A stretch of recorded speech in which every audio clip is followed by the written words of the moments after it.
obviously picked by 100 Thieves. It's something that they have been comfortable with since I think the inception of the Challengers run that they've continuously pushed through.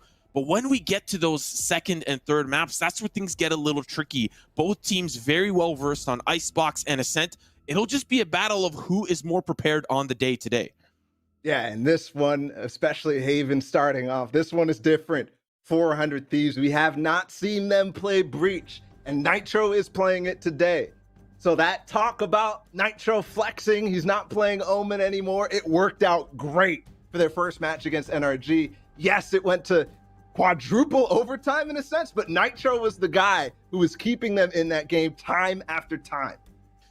Well, there is a possibility here with this match that the first Strike NA champs don't make it to the first stage of Masters.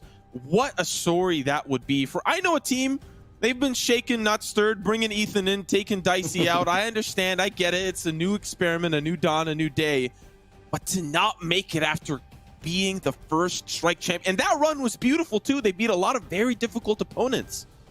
To be honest, who would have expected them to be on elimination match in the first attempt on the first day of Challengers 3 in any Challengers at all? We expected them to go through at the very beginning. In any case, Haven will start things off. We got the agent select already, exactly what we expected from T1. 100 Thieves lagging a little bit behind, but it is the same that they ran against NRG. Not to mention, we also have a battle of the brains. There's a lot of brains on the 100 Thieves side, but we've got Dazed, we've got Steel. Ooh, this is gonna be spicy. Former teammates. Yes, Former teammates. They used to battle in IGL ability. Like, they used to literally make videos against each other after they stopped being teammates and played a bunch of rank S and whatnot. They literally were like, I think this way, Steel thinks the other way. And now here they are facing off for elimination. I mean, that's crazy. Good friends, of course. And now here for elimination, they're going to have to bring one of them down. You know, we also talk a little bit about this new addition of Ethan, what that does to Dicey, what does that mean for Asuna. But I think really the highlight story today for 100 Thieves has been Hiko. Clutch after clutch after clutch. His positioning is on point in the retakes and in the post plant on the defensive front. Yes, we saw that absolutely nasty ace on bind, but Hiko has been so consistent in a 1v many scenario. And that is a scary thought for T1. You know, they've been a little bit, you know, rocky, especially up against FaZe, taken down 2-0. This is going to be a lot for them to overcome up against the 100 Thieves. T1 100 Thieves, map number 1, pistol round underway already. Fault lines exchange over towards A Lava. Spider's getting a little aggressive. Yes, he gets a couple tags. He has to tailwind out. And he spots the hit coming before it even starts. That slows things down for 100 Thieves. Got the Frenzy in hand, no armor. We obviously know that this is the most recent patch, 2.03, the Frenzy patch, where it has gotten a little bit more expensive, and the changes to the Stinger as well. But still, having that in the hand here for Spider, already using the Tailwind as well, that means the 100 Thieves are going to direct their attention towards this C site. And they clear into garage, and they do spam it. Yes, Ethan knows Curry can play that angle. They clear it out, but they back off, back over towards B. Still a lot of players outside of A, and Daze will walk up with a Frenzy. Not going to find anything. Steel will put him down. Now Asuna and Ethan through A link. Spider's going to challenge. He wins it. And still more to find. Oh, the swing here from Ethan. Still Skadoodle pushes forward. Ethan with the 3K. The spike goes down. Automatic, the last player standing, but it's 100 Thieves territory as they'll get that spike planted and now just sit nice and cozy in the post plant. Automatic smoke up and running. He's got a paranoia as well. But he's got a tall task, 1v4. You see the tendrils of 100 Thieves. They're starting to spread out. The camera up 2 flashes as well. And still challenges right as the smoke drops. No chance for automatic there, and they pick up the frenzies that T1 brought into that round. Nice pistol from 100 Thieves. The split, well, that went a lot of different ways. They started off at A. We already got Spider dashing away. He spotted the info that they might have been coming A early. Then they push in the garage with the boom bot from Asuna. Then they back over towards B and just rush down towards A link while the rest of the players are pushing up sewers. So a nice split through another site entirely. Steel also finds a pick to open up that idea again of hitting that A site. I think it was Curry that was pushing up a little bit forward alongside Spider. But now a new round, a new day, second round conversion here for 100 Thieves. T1 not going to force up. They'll wait for that third round to play the game, but still Spider, once again, we'll have to see how often he plays towards his garage side, because this is the second time he's playing such a weird position that we don't normally get to see. The sight hit, it's quick, it's easy. It's also beautiful cover girl. Skadoodle will also fall as well, down to just Curry. Last man standing, the anchor for the C site. It should be 100 Thieves round. Dude, it feels like forever that we've gotten a Breach Mirror matchup in NA. Like, literally forever. We see it all the time in EU, but all I'm hearing is just the flashes over and over and over. They get exchanged. 100 Thieves wins the round pretty nicely, pretty easily. And we'll have a gun round now. Spider with a Phantom. No operator just yet. And it's a full bonus for 100 Thieves. This could be really, really nice for them. Not a single one of those guns lost, I believe. So, yeah. If they do well here, they're going to start to roll in terms of economy, which was a different story for NRG. In that game, it was post-plant after post-plant after post-plant. So NRG, even though they lost a couple of rounds, were constantly buying back into those. And that ended up costing a lot. That ended up making the game really, really much closer than it should have. Just because of the economy. Quick garage control now for Asuna. Also already used the Roomba to clear things out. The tripwire is broken, and that's going to trigger some T1 membership to rotate back around. The tripwire here for Spider over towards that garden side, but the hit's coming fast for Asuna. Flashbacks to get him in. But still waiting for those audio cues. Automatic in a lot of trouble. Nitro and Asuna will decimate. Now the 5v3. This is the gun round for T1 that is slowly slipping away. Those flashpoints exchanged into completion, and Steel's on the flank still holding Spider back. The bonus looks good. That last flash to take down the player in the back of sight. It's just so perfectly timed, and they even get Skadoodle back down as well. Garage control. So even if Daze and Skadoodle found some sort of, long flank or something. Okay, Daze. Okay, Daze. He still has to save because only 22 HP and obviously time ticking. Steel is going fast for him, and he might actually be able to spot him if he exposes himself to the window. But you thought the rivalry was done? You thought they were friends? Come on now! Come on now! Steel! The shot through the wood there, up in heaven, will find the frag. Regardless of how much damage Daze did, that was even more damaging for T1. They lost the gun round. That's 3 in a row. And as you highlighted in that second round, a flawless bonus. The economy is going to start to balloon so huge here for 100 Thieves. Still obviously a chance to break. Really like that defense setup from Automatic and Curry on the C site. Double cage, Automatic lurks back over towards the double stack box in the back. And the delay, almost enough for him to pick up a couple, but that flash was just so perfect from Nitro. So perfectly timed, right as 100 Thieves came around the corner. And that's gonna hurt. Curry getting tagged to the box.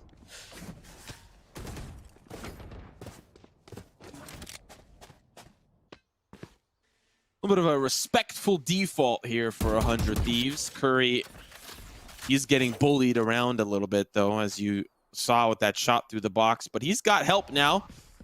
Help is not going to be as strong as you would hope. 100 Thieves, they've done their early round homework. Now it's time to finally execute. Fault line towards sewers, towards that B site. No one's going to bite.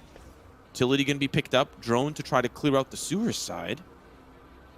It's incredible how much noise you can make with just one breach player. Over towards the site. Look, everybody's gone. That camera not even being tagged. They're faking A and coming back towards C right away.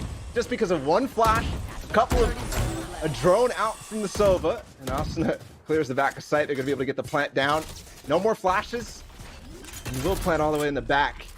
Maybe some time wasted. He might actually fall to the aftershock. Yes, Skadoodle's got him. That's a great opening pick. Here's the ult as well from Dazed. Hunter's Fury finds its mark. right onto Steel, down to the 3v5. Flash, Nitro is ready. There's Skadoodle on the opposite front, hides behind the cover. The shot's good. Hiko on the opposite front as well. Another shot's going to come easy to him for Ethan. Automatic's still going to participate down to the 1v2, but eventually T1 will fall, not before doing some heavy damage to 100 Thieves' economy.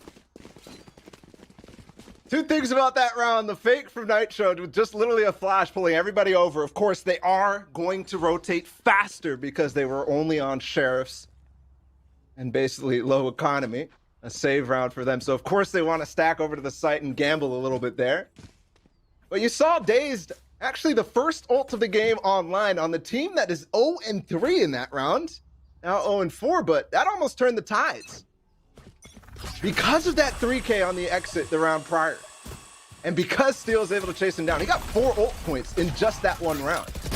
Could have turned the tides, but Asuna with the drone. Skadoodle tries to be a little cheeky by jumping through Sinatra-esque on the smoke, and he pays for it. They get garage control for it as well, and now a lot of ults available for 100 Thieves. Well timed. Now the 4v5 ultimate still here for 100 Thieves that they can use to break open a hit onto a site. Securing this round would continue that economic power that 100 Thieves have started to consume. A spirit bomb, if you will, of economy.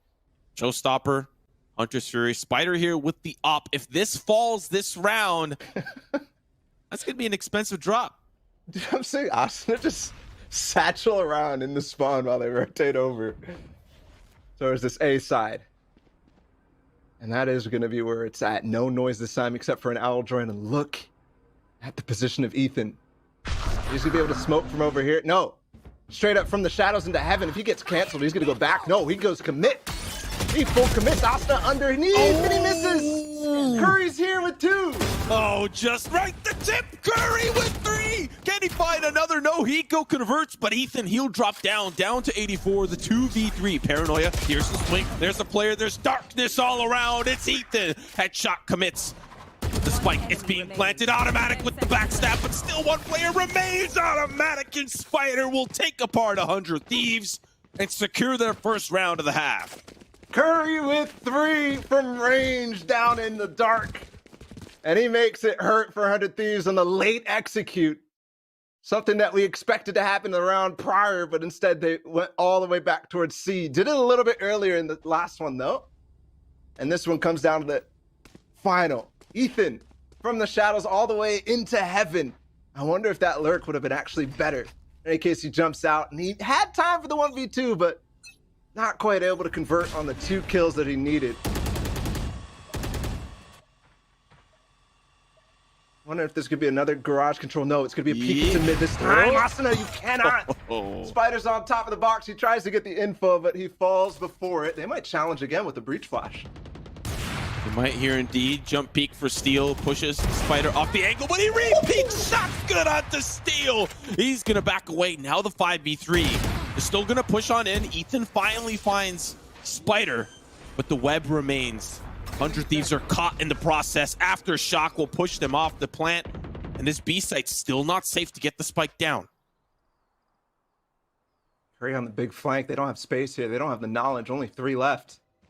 Trying to get up in that B site, but Curry gets Nitro, and he doesn't peek for extra. Ethan now on site. Might be able to get the spike down and TP over towards A. There's a fault line out as well. He might just go for it. If he doesn't spot any more info, but unfortunately, Hiko's stuck. Daze grabs another as well. Automatic will clean it up. Spider's starting to feel himself. Curry's starting to feel himself. T1, while they lost the first 4, those last 2 look good. 100 Thieves, though, they went in that B site with confidence. Yeah, they definitely did without using a lot of utility to clear the possible angles that Spider could be. And now they know he's got the op, he might be a little bit safer. Initially, we saw a lot of that Spider presence towards the A side. Well, guess what? It's back in action. Curry, back to the C site with you, no longer anchoring the A site. Mind you, that's where they found most of their success. But 100 Thieves might be surprised to see Spider on the peak here. And that economic advantage for 100 Thieves wiped out. Oh, the pressure on that side still will find Daze, though, early. Trying to peek down long A to help Spider get a pick. Neural Theft out, though, and that actually might give them... Oh, Steel already knows. Still already knows. He almost gets a second, but Spider responds. And it's all good.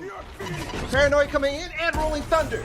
The red carpet's out and Spider is down in the dust, but Skadoodle still here alive. 2 picks come easy automatic from heaven. And that's exactly where he's going to send Hiko down to the 1v2 Ethan all on his lonesome. Still want to get the spike down here. Smoke will subside. Paranoia through just for the swing is good, but he's got his knife out. Curry cooking up a storm as T1 bring us 3-4. The last round, Curry flanked the B window, so he expected the same sort of thing happening from Curry this time. Given that A site was being played from Spider and Daze, but the gamble does not work out. The calculated risk for Ethan. And 100 Thieves' economy is fully wiped. They're only on frenzies and pistols. A good attempt at an execute, but Skadoodle too strong, automatic too strong. The double peaks together at the same time, and he holds. Spider too, with the early entry onto Steel, who started to, push very, very fast. Another peek over out of A lobby again through the cage. And they push him back, at least for now. Should expect a little bit of a faster hit to come through for 100 Thieves, considering it is the eco round for them. Finally, that mountain of gold has been stolen by a couple of pesky hobbits. But look at they push over towards, hey, but look at where Spider is. Spider peeking the door already early in the round. He has a dash, he can get away, no problem. He's gonna find one, yep, maybe go for more, no. Instead just walks away with no problem whatsoever. This Aldrin will give info too. Actually, that site is open. They might be able to get a nice spike down if they get that info, but it doesn't actually clear the back site, so. Spider still with the angle here. The action about to commence. Fault line does push him off the angle, but the blades come through. Automatic with one. Should be around to clean up on. He actually manages to make it to Platus. They're still blinded. Aftershock, not going to make it any easier. Spider goes up, has a couple of players caught in his web, but Hiko only managing to take down one as T1 will tie us up. Now the gun round for 100 Thieves. Do they answer back here to regain that lead? It's been 4 for 4 on both fronts. And the momentum has shifted ever since that Daze 3K where he tried to save his gun. That is when the tides changed for T1. That is when it ended up coming online. Next round, Itsy Bitsy Spider goes way up with the operator as well. So things are starting to look very good for T1. And 100 Thieves needs to find an answer back into this. Now that water spout is icy. He's dripping. He's got the juice, and so does Daze.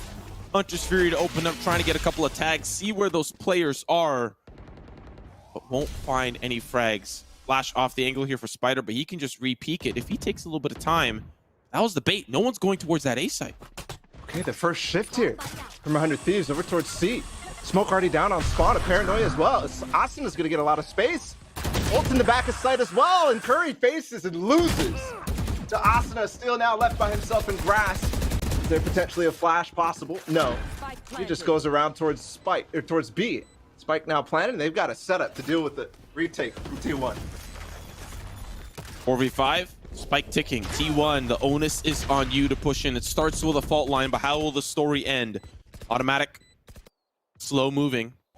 It's the wraparound. But still, Steel is in a beautiful position. If you dare try to flank us, I will be your demise. Still, automatic smoke off towards that long side. Now the action starts to come through. Daze finds one, but Nitro will answer back. Spider still now having control of the site itself. T1 are slowly making their way in. Steel in with the flank. The shock dart. One more. Spider able to answer back. It's up to him. The shock dart. And Spider will fall. Hiko stalls for long enough. And 100 Thieves secure yet another round. Oh my goodness, that half spike timing is so scary. When you know it's halved, you have to try. You have to try, and he doesn't barely make it with 52. Oh my God, 0.52 on the clock. That's a butt clencher. 100 Thieves, finally they break. 4-4 they go, and now 5-4. As we close this half, a couple more rounds left to go. So that was the shift, okay? They were pushing towards A lobby a lot in the last time. pushing through that cage in a couple of different rounds. This time they take all the way up to cubby control on C. And because they find a gap, they just push it. Curry is there trying to face from a garage because they've been cheating a little bit more towards A. This time it's different the way that they approach it. Automatic pushes sewers. And that's going to be first contact on A. Hopefully you can get and find one because you already see Skadoodle rotating, but Asuna cleans him up, and now things are really interesting. That's the first entry twice now for 100 Thieves. There's still a lot of membership here from T1. Smoke goes down for Ethan, but it's not going to do anything because already the players have crossed in. 100 Thieves a little undecisive on where they want this spike to go. Showstopper available, but nothing else is really in the tank in terms of what ultimates can be expended this round. So Asuna, if he really wants to break open onto this site, he needs to find a pick. It'd be lovely if it's two, but he needs to find one. Recon bolt, not going to spot them out. Here's the swing from Skadoodle. He's down with a headshot still. Two members here on the site with Curry now starting to rotate over. Spider with the shot, the angle, but it's not enough. But Dazed right out the window. He's going to find two, but still the 3v3 Bala. Absolutely beautiful hold from Dazed and Spider there. Spider peeking down below, Dazed from heaven. They stack up on each other, and 100 Thieves has no response to it. They lose a couple, but they still have space on C because of Ethan's lurk, maintaining this presence. That might have been the play the entire time. Now this 3v3 will start off. He's going to spot. Can he TP out? No, he's going to face. Curry will take him out. Now 100 Thieves deep. I don't know if there's any cages left or what, but it is planted for them. Nitro. It's really up to him. Nico's just going to delay, but it's being diffused. It's up to half. Nico through the smoke. One more. Give it to him. 100 Thieves up by 2. The 100 Thieves Boomer duo combines again. Every single time I feel like these guys are alive, they will make it work in the clutch. 6-4 now. 2 rounds in a row. 2 round successes on the C side. That one was dangerous, though, because it started off towards A. Spider and Daze with a beautiful setup. Heaven and down on default. Gets 2, but they're not fast enough on the rotate. They're not fast enough to actually maintain the C side. And that is what is so tricky about this Haven. Odin bot, or Ares bot for steal.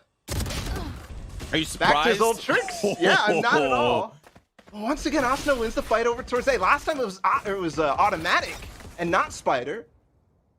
So T1 lose all momentum, it feels like, for 3 rounds in a row. Early in the round, first blood goes to 100 Thieves. Curry, once again, you're tasked with holding down the C side. And I know it's not easy. 100 Thieves, they've been bullying you, tagging you through the box, getting rid of your traps. But Automatic is here to save the day. A great angle, but the TB will be easily punished from Asuna. Still the 3v5. T1 will find one in Skadoodle, but still one more. The Curry, ooh, not good enough though, as Ethan will trade. Aftershock for Ethan has to escape. But 2v3, a little bit more doable now for T1, but still the weapons are less than ideal. Oh, now things are starting to come up. Millhouse, Dazed, finds one. Ethan with the cross here. The shot's good, down to the 1v2. But now the Hunter's Fury, it tags one. Dazed is going to be able to find at least one for now, but now it's the 1v1. Ethan trying to push up through garage. Things have slowed down, but the swing is about to come. There's the shock dart, the swing, and Ethan, well timed, as the arrow will not come through for Daze, and 100 Thieves will be up by 3.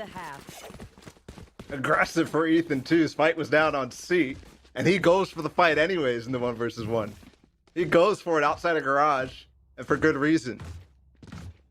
Daze not necessarily expecting him to peek off of that shock dart instead. 3 in a row for 100 Thieves.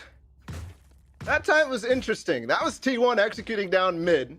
Automatic was in a precarious position, and his team tried to bail him out. Instead of just TPing away, because moments after that, they could have peeked the window. So they commit to the fight. Curry through the door. Skadoodle up at the top. There you go. There you go. But that might be actually purchased now for Austin to go up. C, thankfully, there's a cage that wire as well. Drone through. They're going to go for it. Curry's in a great spot. Finds one. Can he find another? He can. Automatic's there to help. Still the swing. Nitro will pick up the slim pickings off the floor, but Automatic is there as well. The Hunter's Fury all down to Hiko in a 1v3. We've seen him pull off some magic before, but it's difficult now. It's different. It's Spider. It's Automatic. It's Dazed. Shock Dart coming through. Not going to tag anybody. Still, now the Owl Drone comes through. This is where matters get even worse, but he doesn't get tagged. The Recon Bolt's going to spot him out. Shock Dart's going to make it worse. 94 HP. One on the plat. That's the first swing. Blades don't connect. One more around the corner. They're stacking. Eco with one. Eco with two. One more available, and he's got 40 seconds. He knows where Spider is. But now, time has passed. He needs to reswing. Spider's there, and he finds him. That was a little too close for comfort. Ladies and gentlemen, what a round for T1. And what a half, too. We're going to take a quick break. When we come back, we get the conclusion of this absolutely amazing game.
We thought the turning point round for Dazed, finding that gorgeous 3K was going to be enough for T1, but 100 Thieves still snake away a slight lead as we now move on into the second half pistol. An opportunity here, Bala, for T1 to tie us up with that first and second round conversion off the pistol.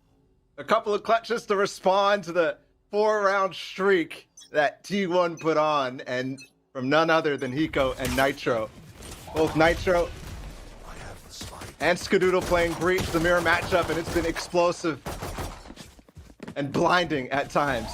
Spider gonna go quick up. Nitro's here to respond. He only has a classic. There's a frenzy. It doesn't matter for the burst. Ethan also stuck. Nade's coming out. Not gonna do too much. They're actually on the site though. Skadoodle in the back line. Oh, with the frenzy of all things, but Hiko's also there. A little bit separated. Now, the defense, they're going to be pushing in from the side that the offense probably don't expect. Daze does spot one, but does he know Asuna is still there? They've got to deal with Eco. They've got to deal with Steel. So far, it's not going to work out onto Steel, but still 2 members remain. Automatic's got good juice here with the classic. Now, Shock Darts come through. They're low. They're injured. They're down and out, and they're down bad, but Automatic is still alive. Both members still severely injured, but the smoke is going to make matters worse, but it's Hiko, ladies and gentlemen, as 100 Thieves come out with the win on the pistol. It feels like a different story for 100 Thieves here in Challengers 3. It feels like they are hitting their clutches. That was the kind of story in Challengers 2, was they were losing almost every single one of them. You remember against LG, they were losing them to Moose. They were losing them against Sentinels as well. So many different styles here being employed as well. Skadoodle and Nitro was the mirror matchup that I wanted to mention because both of them are champions in their own right. And both of them right now have been putting so much impact on the rest of the team. Yes, they might stand at the bottom of the leaderboard, both of them. Not the game that Skadoodle had against NRG, but still, you could see everything revolves around some of their flashpoint usages and on pretty short notice for Nitro as well. It feels like only a week since we found out that they'd be switching him off of the Omen. Yeah, and for all things, a chance to qualify for Masters. He gets, you know, I wouldn't say a week of practice. He might have been practicing other agents in rank, you know, who knows, right? But we put into that world in the competitive play. The action, though, gonna start things off here in the garage side as 100 Thieves will bunker down and eliminate the invasion. 2 members down here for T1, but they're gonna try again potentially at this garage push. So well read, though, from 100 Thieves. To have 3 players here. I think you obviously have the camera down over there from Steel, and maybe a couple peeks towards A lobby indicating that it's going to be grass or C. Asuna left, maybe on his own. No, Nitro's still here. Ooh, that was almost cool. That was almost really cool. Automatic with a flank on garage from C. But instead, he gets shut down. Asuna's aware. He falls, but 100 Thieves stay alive with 4. That was so close. The fact that Automatic got that amount of space, they were all bunkered down in garage, waiting for them to push in like a couple of golds. But Automatic wrapped around from the long side. And if he finds Asuna there, then they can push in and swing on the other member that's up in the window. And then that's a completely different round. But alas, 100 Thieves up by 4. The gun round not going to be coming in here for T1. As that was that a little bit of a force up that we saw? That's had to be a little dangerous now with potentially 100 Thieves now going up to double digits after this one. Sheriffs again on the round for T1. Goes spotting in towards mid. Have the trap bar in the front of B, so you expect him to give it up and play more towards Asuna. But also giving up C and no garage presence at all. I mean, sure, they're in the window, but they can't even spot if anybody comes out of C. Oh no, there's Ethan all the way down in the cubby. I didn't even spot that. He's so close. The attackers. Could get awkward if a lot of players end up flooding up C long, but for now it doesn't look like it's the case. It looks like they want to go again for the garage play. Hiko is in the window. Spider will one sheriff him down. Automatic gets the kill on the Ethan too, though. That's on the cubby. C is open right now. Asuna has to hold on if they want this round. And he's got the flank coming in here from Automatic, but he decides to back away. This is 100 Thieves pulling their membership for this potential C hit. They lost 2 members. They lost Ethan, they lost Hiko. It makes sense to pull some of that membership off and leave Steel to anchor down the A site. But with caster vision, we know that is where T1 is headed. This was supposed to be a round that 100 Thieves had the potential to bunker down, get that bonus. But this Steel's been his camera the entire round. This entire time. Just sitting in the corner in the camera. He's got the judge. Oh. That is juicy. Nitro alongside Asuna still going to try to retake the site. Spike's still not planted. They can delay for as long as they want as the spike is out in a difficult spot. They're just going to try to go for frags here, but of course Nitro going to be the only one to fall. This was looking like a great round for T1, but Steel, just the gatekeeper there, staying in the camera the whole time, but it pays off with that judge play. Recovery too, the way he actually held W key all the way through, actually put down the spike deeper than they anticipated. It was on the breach all the way back. Yep, there it is. And Daze has to continue fighting as there's flashpoints coming out from Nitro too. So they hang on. Remember, that was a 3 versus 5. They started that round losing Hiko. They started that round losing Ethan. Way down in the C cubby. We do have guns now for T1. Ooh. That's dirty. It did spam tag down Spider through sewers. Yeah, it tagged Spider. Yeah, really dirty. He's a little low now. You don't get to see that too often. You know, most teams just hold the default on the defense, but you love to see those types of spray angles. There's actually one from the courtyard cubby into garage, which is crazy. I've seen Average Jonas pull that off in a game or two, but that is very difficult. It's very hard to use because you're so out in the open in that courtyard. Anybody could come in from the attacker side through the window and just take care of you easily. But Automatic, he's going to initiate this hit. Now the spike is going to be planted, and it's 100 Thieves in the retake, completely unaware of this hit. That's slow to come back as well. Nitro has to clear the flank. Little does he know there's nothing there at all. The flank coverage is all the way back long A. Everybody else playing on site, so This could be different because they're not playing off of site. So that means they have to win the fights early, because if they don't, it's going to be all left to just Curry. Here's the couple flash exchange. He's going to drop out steal. Yes, he gets one. He finds one at least. Asuna goes deep, but it gets taken care of by Automatic. And now as they start to funnel through, you find a couple more. Nitro caught with his robot arm out. Now down to Hiko with the Hunter's Fury, but there's no time. Finds the upgrade, but cannot find the escape. Neither will Dazed either, and T1 will trail 100 Thieves with 4 rounds to narrow that gap. Important there for T1 to stop the bleeding early in the second half. It was 7-5 to start things off, but 3 rounds in a row for 100 Thieves because of the decision for T1 to force into that, but getting stomped on that.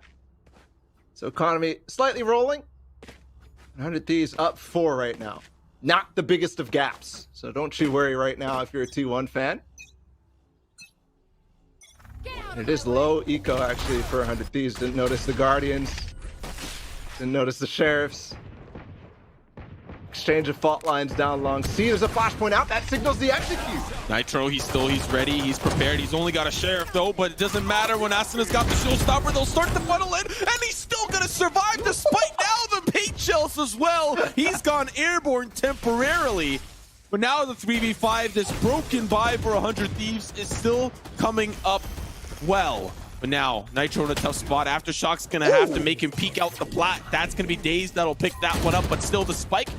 They've got it, but they want the seaside hit. There's 3 members here. The Hunter's Fury to try to take them apart. Not gonna find the tag, but still finds Dazed. Now the upgrade. Still can down long. There is Curry on the opposite front. He does get tagged. They'll find 2. Now it's just down to Asuna. He's only got a frenzy. He needs to grab walk on over to pick up that Guardian, but T1 wrap over to the A site. Why are they facing so much down long C here? They got the man advantage. They pushed them off the site. They held. But they go for the challenge, trying to find all the guns. This time now they're pushing all the way down A. Asuna left all alone. Yeah, he used a showstopper already too. It's a difficult situation. Thankfully, Curry's very low, and they don't know. Is this going to be coming from behind them? Skadoodle's going to cover that. And Curry left alone, actually, on the site. Asuna could walk all the way out. Thankfully, there's a camera to spot him, and they now know. Alt line's going to make things a little bit more difficult, but still, nobody swings. Curry. Is he anticipating the wraparound? Fortunately not. Skadoodle and Curry were ready for that angle. If he wrapped around the other way, he could have taken that 1v1, and then it would have been down to Skadoodle and Asuna. That was awkward. That was awkward because the fault line came from down long A. You don't know whether he's going to actually push over towards sewers or not. You don't know actually where the spike planter was, Curry in that case, if he actually went over towards sewers. But instead, he just stays. Well played from Skadoodle to back all the way down long A and use that fault line very well. Good post plant setup, and T1 again with another one. Wondering how 100 Thieves responds. Only Trapwire is on the A site, and we saw how well Steel was executing that, especially in overtime against NRG, just to get that spike down. The spike planter down, excuse me. He's going to run back over there and play that heaven spot. Still nothing really positioned for T1. Where are they going to go on the side? It looks like an owl drone up all the way sewers. They clear the close angles. They know that it's going to be a retake here. And it's really been 100 Thieves that have played quite passively on this A site. This isn't the first round. They've heavily stacked towards other sides of the map, and that's going to put Curry in a tougher spot. Knowing that the A site was relatively clear, his presence in towards B was a little bit difficult to hold. Steel. He's ready. He's got the Odin. So aware, man. Oh, but it doesn't matter. That's beautiful. The Trapwire down in hell. Oh my goodness, Steel, that was amazing. Switching things up too, you realize that that's actually playing in the cubby. 100 Thieves still has a chance though. It's a man advantage. Austin's gonna go. Yes, the blind, the perfect timing. He satchels over. And he's gonna face even more. 100 Thieves put that push down instantly, starting off with Steel. 7-11, T1 were wishing for that A site to be a quick and clean hit, hoping to just secure the round, but now 100 Thieves are 2 away from securing map 1. Ladies and gentlemen, may I remind you the stakes. The loser is done. No more Master's Dream for you. And the winner, while still having to go through tough opponents, they'll have to face off against either TSM or Luminosity and still not have the ability to qualify. A big, deep gauntlet for either team here. And what better time to pull out the big brain plays than now, Steel. Beautiful. The trap wire to kind of show, hey, it's going to be the normal thing that I do, but instead down in hell. And he's ready with the Odin. He's played from Ethan peeking over top of the smoke. It's not going to work out. Also, mind you, don't forget that peek in mid. That was so well timed to push out a garage from Skadoodle. He saw somebody up on grass peeking in towards B. That was Curry. They flash and push out a garage, take him out, and that's the flank. They could play that retake much, much faster in that case. Steel, are you going to have that same moment? The judge is here. The cage is here. No! Curry comes up bigger. Spider pushes forward, finds his Nitro, and this sight hit is masterful. Unbelievable. He had Nitro just waiting, possibly to use his ult, depending on what we saw from from Steel pushing through that cage, but doesn't work a second time, and it's an insta-save for 100 Thieves. Daze is already on the hunt. If he finds a couple, this could be huge. But you have to remember, economy for T1 almost just as important of him doing damage right now. If he does a decent amount of damage, that might be a boon going to the next rounds. Uh-oh. Nice shoulder. Spotted. Now he's in a little bit of a tougher spot than he had initially anticipated. The duel against Sasuna. Okay, gets the headshot. He is adding some serious damage. Recon Bolt to try to tag a couple of more members. On the opposite front is Hiko, but he gets the plat and the swing just before the smoke subsides. Hiko will find it. T1 now, they'll find that round. Still nipping at the toe heels. The heel here for 100 Thieves. It's funny because you could tell that Daze did not want anything after he got that first pick. He was like, yeah, I don't actually want to fight here anymore. The smoke came down. He was like, yes, I got a chance to run away. But of course, you always get that one sign of, yeah, this is hope. And then ending up getting just tagged to the smoke. T1 still has money to buy into this. Oh, actually, light armor for 2. Okay, there you go. Skadoodle got heavy armor there. The last second is a flash and dash from Asuna, though. Down long C, a drone to push automatic out of position, and he gets the recon pulled at the same time. Well executed, and that's it. He's teleporting. Yes, he got away. What happened to... How does he get out of there? He used everything, TP after TP, and how much utility did 100 Thieves commit to that push? They know that there had to have been at least 2, potentially 3. What do T1 do in response to that? Flashpoint, boom bot, double satchel, all now tools that we've seen 100 Thieves actually use to retake perfectly. But they did get a lot of HP down. Spider now also very low too. Did not get spammed. That would have been absolutely awful. 2 players now low. I wish Skadoodle was playing Sky, but no, this is too beautiful. Oh, look at this double re-push down long C. They re-aggro. That's the information now. They could play it. They could cheat so hard, and Steel's in a position again to go for it from the shadows as well to regroup. Another spam from Steel. Are you kidding me with this? Is this real? Another one. This man is unstoppable with these plays. Spam out the cam. Now the camera comes up, sees the planter. It's Skadoodle 3v4. Shot darts starting to come through, but that's a lot of damage, but Steel still gonna save him. He drops down, steals away the ace. Automatic's gonna not allow that to happen, but he's all on his lonesome. 13 HP. As soon as he pops out the smoke, doesn't even need to. And 100 Thieves on match point. And all on the backs of Steel, and that with a 4K on the round. 3 of them without even seeing the opponent. At least through actual line of sight in this case. Right here. He's got the scans from Hiko's recon bolt. He's got the scans from his trap wires. And he'll make it count. Match point for 100 Thieves on map number 1. Next up, we go to Icebox, T1's pick. This is 100 Thieves' pick.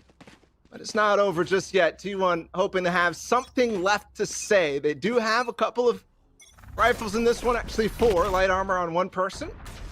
Then last person on Sheriff as well. Ultimate's available though. Actually, no, that's 100 Thieves. Only 1. It's automatic. He's on the lurk.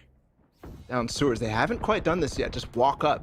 And because of the way they're retaking, they could actually walk all the way out. Every single round at the beginning. If they caught on to this, they could walk way, way, way out. Steal. Still here. Cameras towards the mid side, though. That's a little bit problematic because he doesn't have the ability to tell what's happening on the site. That's a little bit of an awkward smoke. What's it doing there? And Asuna's going to find another one. This could be the nail in the coffin, and the hammer keeps hitting. Asuna with another down to 2. Could be a match point here for 100 Thieves. That's going to be another to seal the fate. All down to Skadoodle, but he won't be Skadaddy to close out the map. All down to him in the 1v5. There's the showstopper, and it's a flawless round to close out map number 1 for 100 Thieves. What a finish on that defensive side. They completely wiped everything there. Steal on that A side. It looked like it was a liability, but no, that was a strength in effect. Not quite what we saw from them against NRG, but both teams look very good. Very, very strong. Like literally, that was a battle of minds, like you said early on, and Steel finally showing up. He didn't quite have the game that he wanted against NRG because they were kind of countering that Heaven play that Steel had, just constantly spamming it. This time, though, a couple modifications from Steel, and it's a big game from him. Big game. It's so surprising on that second half to see 100 Thieves play so passively and still so confident in the retake. They let T1 walk onto that site for free too many times and still constantly in different positions. One time they're off the site and playing passive, and another time Steel's on the nerd cam and he's playing close and he's ready with the judge. It's always been mixed up by 100 Thieves, and that's what I think solidified the win. T1 definitely no slouch, but 100 Thieves came prepared on Haven. Yeah, and you could already see a couple of the reads as well, and towards the end, the pushes down long C twice. Remember that round Automatic was trying to get out? There's so many really, really fun ones. But that was definitely something that people have to watch, have to study in terms of a defensive side on how to play retake on A, especially when you watch Steel. But that attack side too, honestly, from both sides. T1, that defense side, the way they were playing on that A site, much, much different. They were doubling up with Spider and Daze, but it was working too. Well, ladies and gentlemen, fear not, as there's still more Valorant action to come your way. Map pick going to 100 Thieves. Will T1 bring us back to that third map, or will 100 Thieves seal their fate and knock them out from a Master's chance? We'll find out after this. Oh, baby. Contrast stitching. Curves that'll hug your body. Adjustable arms. Custom embroidery. Memory foam pillows. Changeable color inserts. Lay flat, recline. Removable logos. Soft, durable material. Yeah. Like what you see, baby? Zip chair.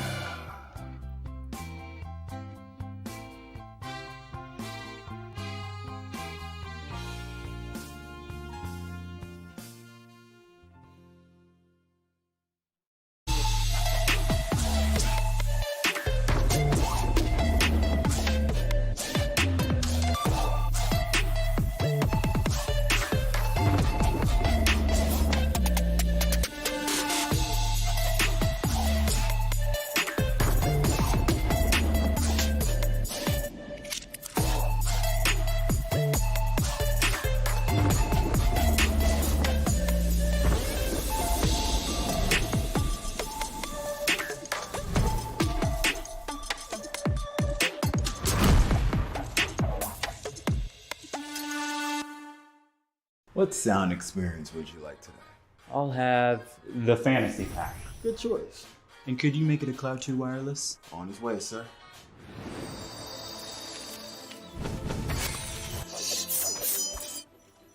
Sounds amazing.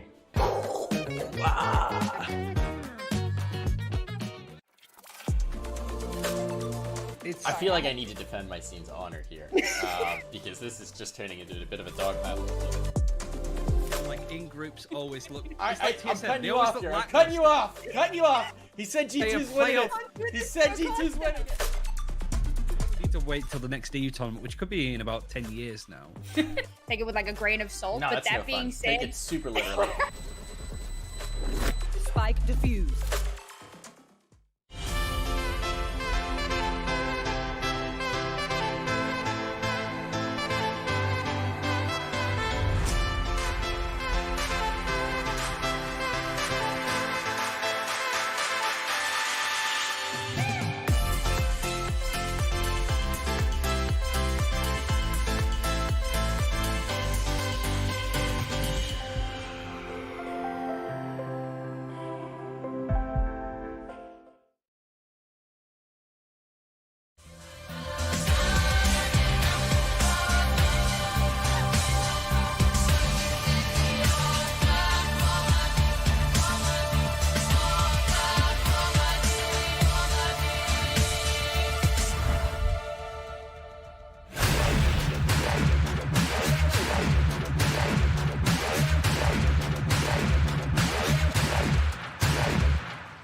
Down and out, but not down yet. T1 down a map. Could this be it? Could this be the end of their run to Masters? We're about to find out. I'm Simo. Joined with me is Bala. 100 Thieves in the lead in the series.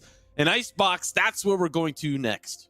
Yeah, that is. And this is kind of unclear for us for 100 Thieves. We haven't seen them play it yet today. We have not seen it yet since the change with Ethan. Since then, I mean, we've seen them play a little bit of Sage previously, so maybe we expect some of the same for Nitro to switch over there, but it could be a breach as well. Of course, on the other side, T1, a very interesting comp, playing Viper, playing Jet, Raze, Sova, and a Sage at the same time, so definitely a mix of everything here. Now, for the records of these two teams on Icebox, I think it does tend to lean in favor a little bit more of 100 Thieves. Now, mind you, that is with a prior iteration with Dicey instead of Ethan. But when you've got wins over Gen G and Nbox, it's vastly different than Cloud9 and a bunch of scrappy teams out in the open qualifier. It's a worlds apart here for T1 versus 100 Thieves. So despite it being the map pick here for T1, I still think 100 Thieves are in a very comfortable spot. T1 are really going to have to pick out the best of their best strategies with this Viper, with what they bring to the table here to take this and bring us to map number 3.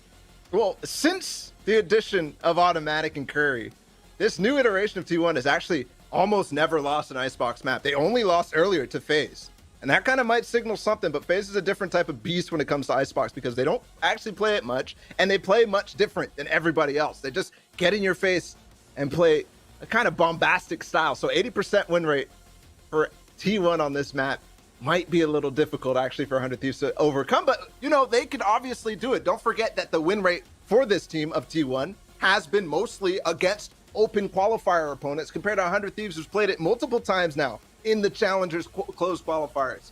in 2021. Yeah, and even if we do end up on Ascent, which is the last map in the pool, that is still territory that 100 Thieves and quite frankly C1 are both comfortable with. Like, this map pool in general is so comfortable for both teams. But ladies and gentlemen, the podcast has subsided, and the map now is where we are going to next. T1 with some quick lock-ins. Curry on the Viper, nothing that we would expect otherwise. But let's see what 100 Thieves end up picking out for their comp. Yeah, fully standard for T1. Expecting, yeah, Steel, Killjoy, Asuna on Raze. Nitro to Sage is something I definitely expect to be locked in. Hiko on Viper, I don't. But, you know, Hiko was the proponent of Viper back in beta. He was like, this guy's going to be played. Ethan, of course, still sticking on Omen, and we'll have to see probably Sova coming out from Hiko. No doubts. So, yeah, it is just basically replacing Nitro onto Sage in a role that Dicey did play on this map. And it worked out, you know, okay. They had that foray against LG where they played decently on the map, I'd say. And then when they were testing it out prior to that, I'm not quite sure how that all unfolded, but in any case, should be good. Sage has been rising in popularity across all of NA on this map because of the ability that you have to plant that spike and make the post plants very, very interesting. Yeah, especially on the B site there, you get a pretty much guaranteed plant, especially with your control around yellow. Makes it a little bit easier to hold the angles as well. But Hiko teasing us with a little bit of Viper, but it's toxic that he didn't lock it in. Still waiting for Nitro's pick. It's going to be Sage, as we highlighted. And now we get to see how the Viper works out here for T1. We saw a little bit against FaZe, but, you know, it's Baby Bay and Corey doing God's plan and just holding W, finding the frags that they need to put their team on their back. But this is a different map, a different beast, and a different opponent with one duelist in Asuna. Same thing. We got actually double duelist over at T1. Skadoodle on duelist. On Raze. You typically saw him play maybe a little bit of Jet back in the day. Maybe a little bit of that when he was experimenting and when T1 was experimenting. But he gone through so many agents, man. So many agents. It's hard to keep up where Skadoodle's playing, but Raze should be... Oh, we got some new information, actually. We're going to remake the agent select. There is a mispick. So somebody, we get to guess at who it's going to be. Somebody picked wrong. You have to guess who out. Do they have black hair? No. Okay. A couple of agents down. What else do we got? Do we got a blue coat? No. A couple of agents down. You know, it's going to be interesting to see what does get picked up. What gets changed?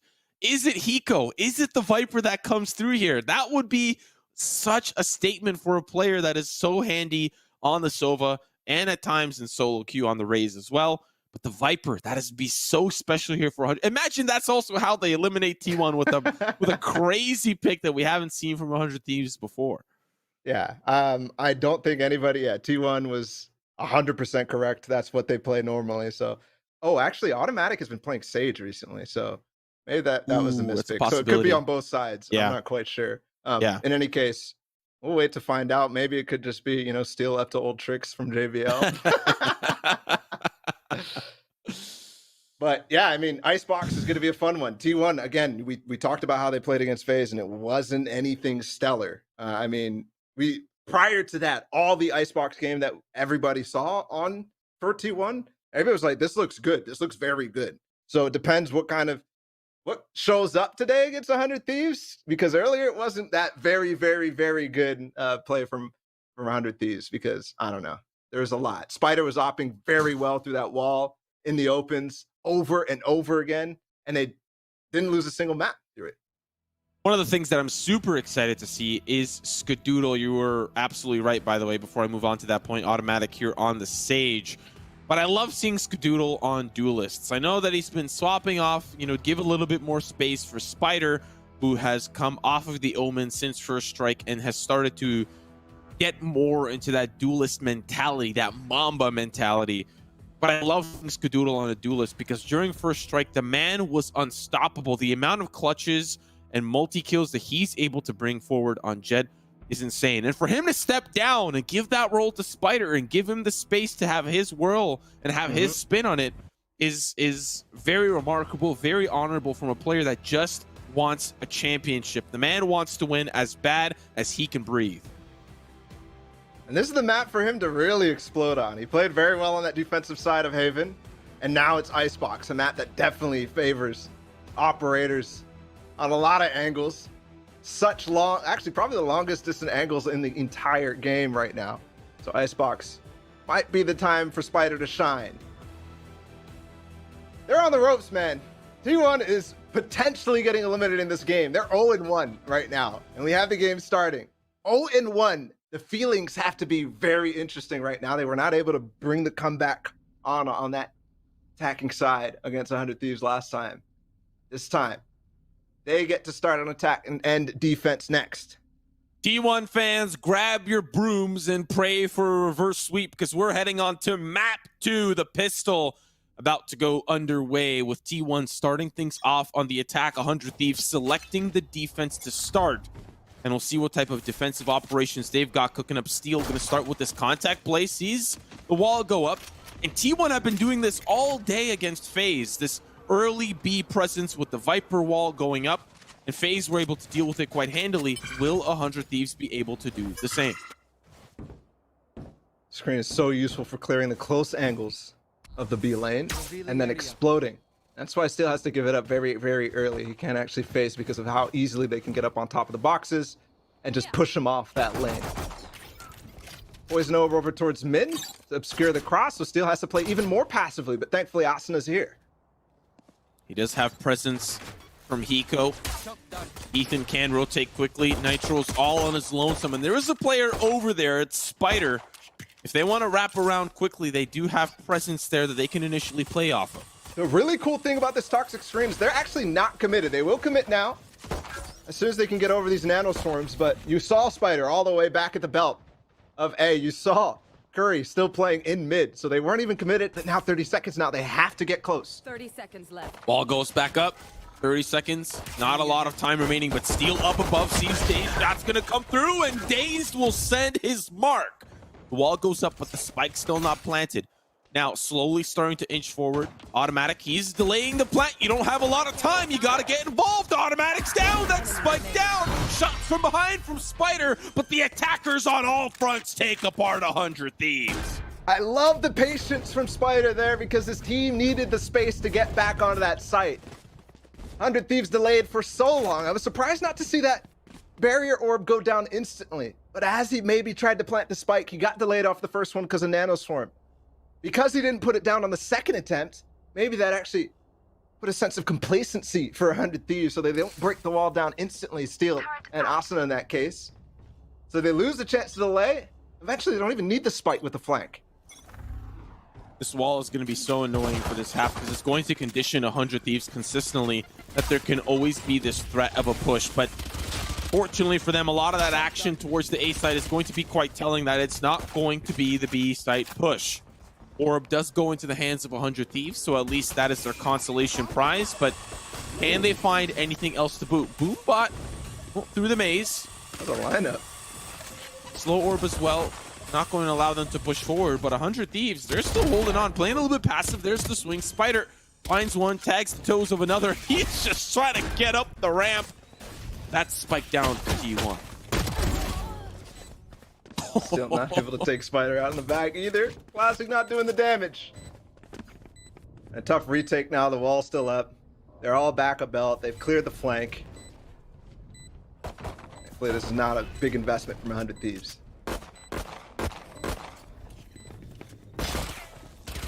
Still 5 members strong here for T1. Now the action about to pop off, but really it's the T1 show. A flawless round. You know what that means, Paula? It means the bonus is going to be huge. It's Christmas, and everyone gets exactly what they wanted. Santa's not going to skimp on this one. This is going to be a great round for T1 to hold on to these weapons. Now, will 100 Thieves be able to really find their mark? There's a Vandal in the mix. Curry's got that on lock.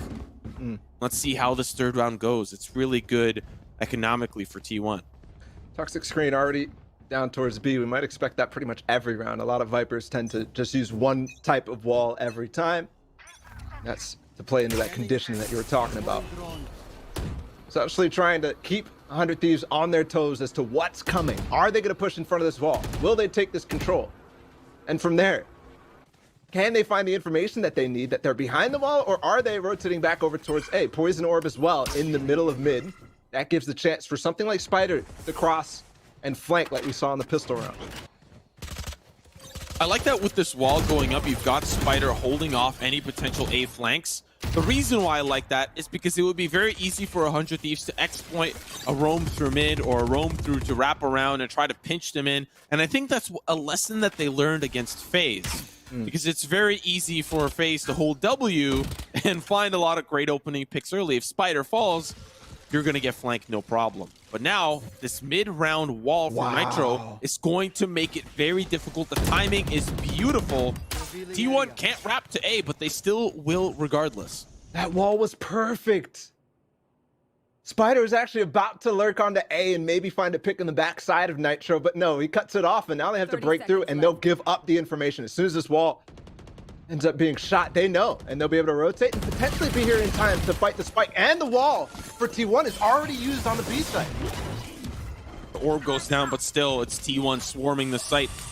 Got Spider up on the top. Does find one early, but Nitro down below. Shot's going to be good onto one. Can he find another? The spike's being planted, and T1 is just holding off the defensive line as they start to retake the side. Nitro still alive. Resurrection puts them back into the mix. They want to secure this round as 100 Thieves is down a member. Owl Drone to scout them out allows 100 Thieves a little bit more space to work with, but still, that is a very open angle on this spike. The sprays come down, and that's so unfortunate as the molly goes down from the Viper, but Skadoodle just holding him off. Spider with another, all down to Nitro, and he can't make it work. The bonus is huge for T1. That's a masterclass in why Viper can be super strong if you're not prepared for the post-plant situation. Snake bite after snake bite will keep 100 Thieves off the plant from what looked like a very strong round from 100 Thieves. Don't forget how Nitro was able to put that wall down. Don't forget how they actually denied the plant early in that round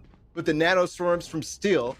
They got automatic to spend his barrier orb, and because of that, that retake started off really strong. You saw how Nitro was able to work back in, get a couple kills. You saw how difficult it was for them to hang on to the spike planter because they just did not have the barrier orb in place.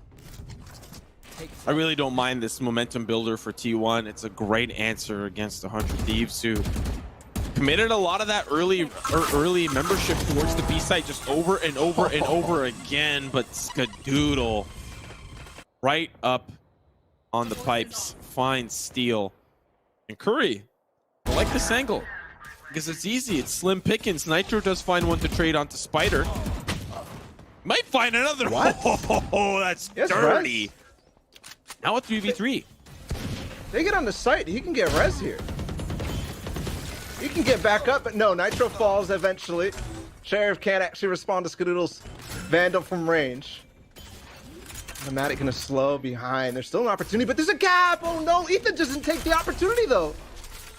He doesn't quite take it. He could have denied the plant, but instead he won't. Now Showstopper available. Snakebite still up. Probably one more in the post-plant situation, and 100 Thieves both very, very low. Ethan and Hiko in the smoke, and he falls as well. Great position there for Automatic. A solid round for T1. This upcoming round, Bala, is very important for 100 Thieves. That was the eco round.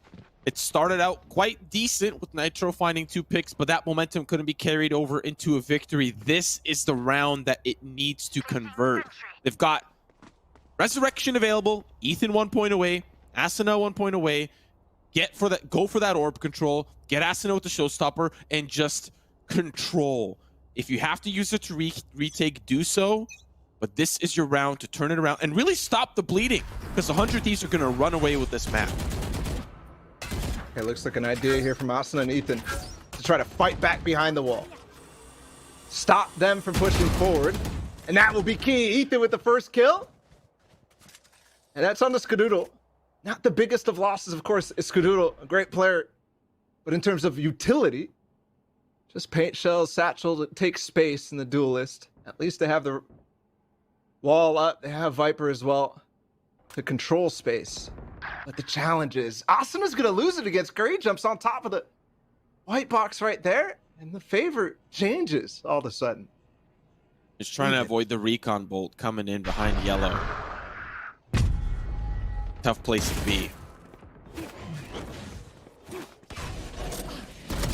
Uh-oh. Uh-oh. Uh-oh.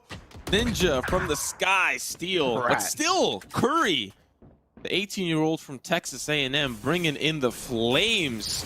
Now the wall goes up once more, but the wall goes up for Nitro. He didn't take it, but he's going to put up a wall of his own still. The flank, but automatic. Oh, goodness gracious. Curry with 3.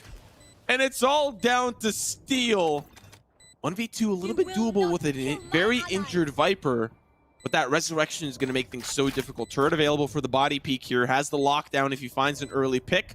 Curry's going to be the meat shield around the yellow side, and still going to be automatic once more. What a round from T1. That's 5 in a row, Bala. And it breaks what we saw on Haven, where it was 4-0 for 100 Thieves on attack, and it was 4-0 for T1 after that. 5-0 to start. That's a great start for T1, and it really looks like 100 Thieves does not quite know how to play through this. T1 is methodically taking down these angles. You called it out, that recon bolt to push. I believe it was Asuna off the back of yellow there. After he got the first pick too. And then automatically the clutch, or the final post plant, just spotting the cross. Beautiful. Oh, this is a little bit different though. We haven't seen this quite yet, and they get punished as quick as they try to execute the wall up to wrap around, and it's not going to be enough. This is the soft buy for 100 Thieves. The economy can be well enough to purchase in the round to come. We saw a couple of Spectres for the members that boosted up, but they couldn't quite make it work. They saw the membership. Now, advantage in favor of T1 should be round number 6, unless some theatrics from 100 Thieves. Look at that poison orb, how they're able to just walk across back towards mid, even though it started off in mid. They bring it back down. They can put that back up and go right over towards A. Spider on top and Owl drone through. They'll clear the B lane. Still options here, but Steel's at yellow, and I don't know if they can clear him here. Yep, good spot. Hiko here with the recon bolt, but really the weaponry not great for 100 Thieves here. I don't really expect a whole lot out of them, but Steel, he's just trying to make some magic. Oh, baby! Does finally get taken down, but Hiko, last man standing. Shots here from Skadoodle. He will seal his fate. Curry will find that one, and that's 6 in a row for T1. Definitely close, little close. Steals do-si-do around the yellow box. But just a classic, my man is. Ooh. That's 2 nice rounds, by the way, for Steel. The first one where he tried to get over top and actually chase down Spider. And this one too with just a classic that doesn't end up winning the round, but this T1 is playing brilliantly. I mean, this poison orb down mid, this wall is getting so much value every time from Curry. And he's 8-0. He hasn't died a single time. Nitro with the off, Bala. We saw it early on Ascent. Brought it out once. Tag comes through. I think Hiko will be able to dodge this through, but still, that op angle is being held. And I like this because this is an answer to T1's consistent push on towards the B site. No. Shot's not going to be good. That's so frustrating. Now the wall goes up, the orb goes up. They've got a lot of control, but Steel is trying to answer back with some positioning of his own. They go through the tube. This is new from T1. Did Steel just shoot his own nanoswarm there? I think Steel just shot his own nanoswarm. Oh no, they're up the tube.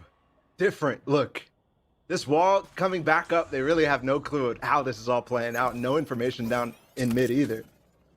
It could explode onto Steel right now through kitchen. Uh-oh, Ethan though, he's gonna actually take the peek. He's gonna go for it. He might just go down instantly. 2 players. Guns blazing. Oh, he's alive. Oh, he gets out. 89. The orb comes back, stops the push in underneath the tube, and that's going to delay Spider for the moment. but he's going to try to sneak on by. He's got the angle. There's going to be the orb coming down shortly, but Skadoodle is using the showstopper to clear out Ethan. He will find him, but it's automatic that steals that one. Nitro backside beside Snowman with the op, not going to find any success as it's down to 11 seconds. T1 need to plant. Now they will. Hiko with one, but it's delayed! It's delayed by Hiko! Spider, he can't get to the spike in time. He's walled up, hits his head right on the ceiling. And that's a round for 100 Thieves. Are you serious? What a way to actually get their first round on the board. Hiko with some heroics around the corner. Just the spike gets planted, and they played it nicely. Ethan with the escape. If he did not shoulder peek that, you can imagine a situation where T1 actually just walks through kitchen and flanks onto steal. Instead, Ethan is perfectly timed, shoulder peeks the unaware angle. Really nicely done to recover in that situation that looked really bad with the control that T1 took. This is a big moment though. If they don't win this, it's a full reset on their economy. And this one's expensive because they lost 4 people in the last round. Double up. There's the first one. Finds automatic. The other one's over towards the B side. Now Asuna goes vertical. Doesn't even need the showstopper as Steel is on fire. Skadoodle does manage to find an answer back onto Ethan. The nades as well onto Asuna, but Steel still backside. He's all on his lonesome here, and he needs the rotates to come through. Uh-oh, he's in a little bit of trouble, but still finds the Roomba. And now the other op is starting to rotate over towards the safe side.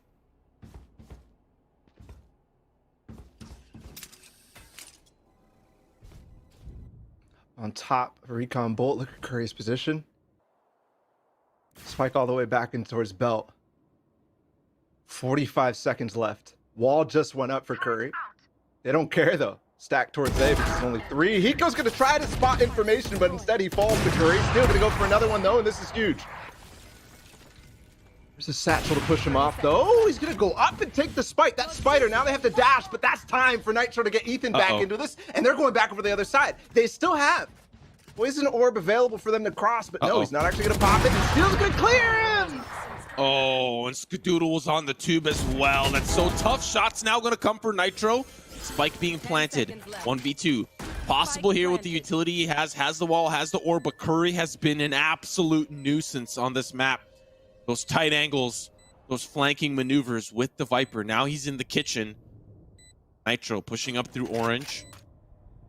Spider's in a great spot. He can play it safe back behind yellow. Once that tap comes through, Curry can start to wrap around through the kitchen, but the wall's going to make it a little bit more difficult. He can get it up to half here and then try to fight Curry, who's rotating back around. Here's going to be the peak here for Spider. But he will find Nitro. A good position for Nitro to try and attempt.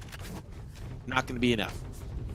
I wonder if he put that gap on purpose. I have to imagine not, but potentially to fake, get the half, and then actually fight through. Yeah. Plenty of time remaining on that one, but they end up falling. That was the reset. Look at the money. Nitro with 3.9. He was the one who survived. Everybody else on basically second round. It'll take a little bit to get their economy back up and rolling. T1 has an opportunity to go again. If they start a streak, it will be brutal.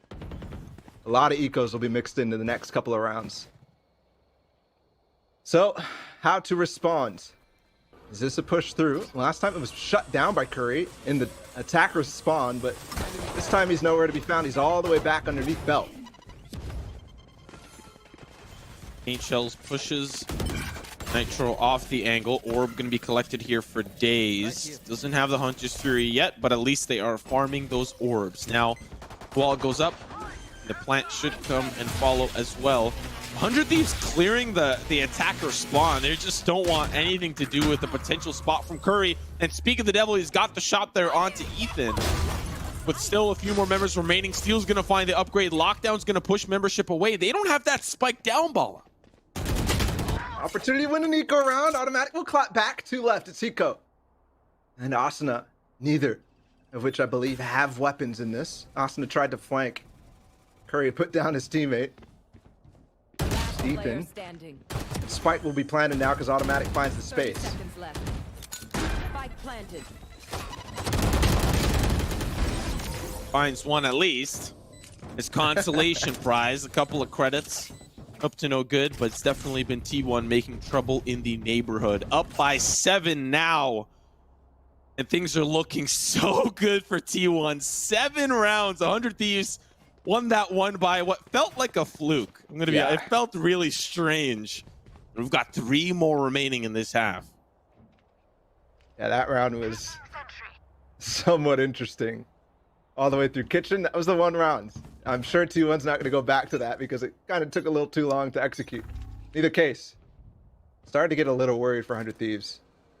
The last 2 times they played in Challengers, the first game that they had, they end up winning. Same thing in this series as Spider takes on Nitro. The next 2 maps, they end up losing, and some of them in brutal fashion.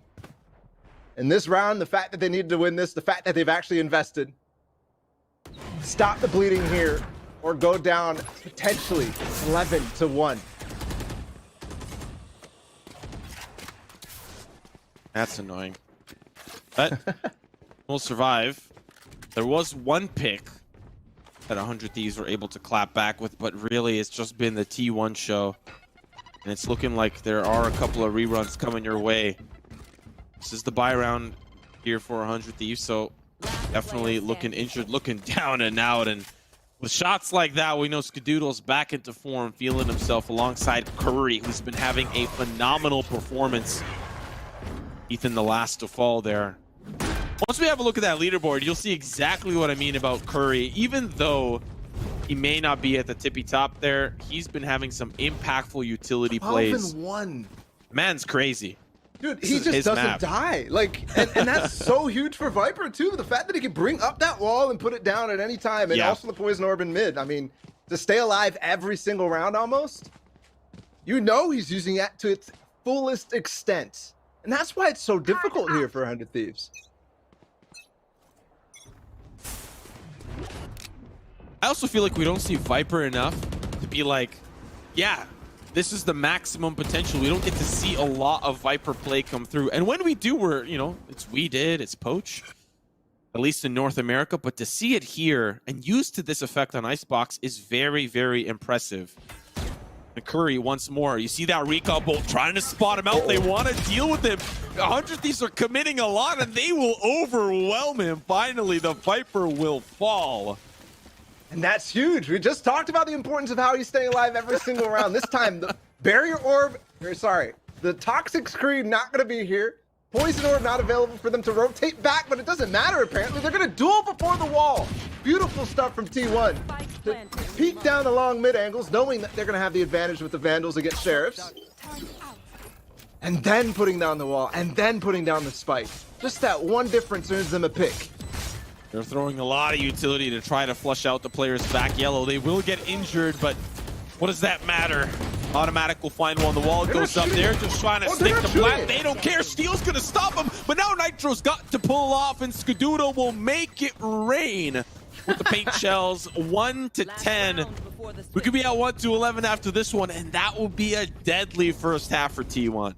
Doesn't need to be snake bites, by the way. You don't even need Curry for a post-plant situation. You just have some set nades from Skadoodle to seal the deal. They were not worried about that in the slightest. Meanwhile, I'm over here sweating because they're not shooting the wall. Yeah, T1 knows what they're doing this game. This is unbelievable. This is unbelievable. Last round and a half, Bala, and for T1, we wondered, how would this map look out? How would we see T1 clap back? This is for Masters, and you don't even qualify after this match. You still have a long way to go through the losers bracket. This is for your life, man. Yeah, this is for your life. And, you know, some change, too. A couple of bucks. But even still, we're seeing the best of the best. And you know, too, both of these teams have renewed interest with the LAN being announced in Iceland for Masters 2. Not that this means anything towards that, but everybody's like, okay, this is the real deal now. We got to start playing hard. Yeah. T1 showing up at the perfect time, man. I wouldn't have bet $1 million that the first LAN was going to be in Iceland. Like, who would have thought? You would think like maybe LA, Poland, Shanghai, I don't even know, but Iceland? Come on now, that's a lot of fun. Viper spit. That's a lot of fun too. The big jello up and around. Curry's gonna stick right in it. Frozen in place. The shots are good. Spider will help participate, and this is just domination for T1. Now the spike's going down. Hiko and Steel after retake the site, and boy, is it gonna be difficult. The lockdown's gonna help out. That's gonna be the snake bite, and boy, does it hurt. Now Steel. Oh, Skadoodle just up on top of the jello. Hiko will be the last to fall. A flawless. And what a better way to end it. Welcome to my world. Viper's Pit used, and it sure is T1's world. We'll have to see if 100 Thieves can come back from this after the break.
T1 proving to us that they truly are from the Golden State, but because it's been Curry all day for that first half.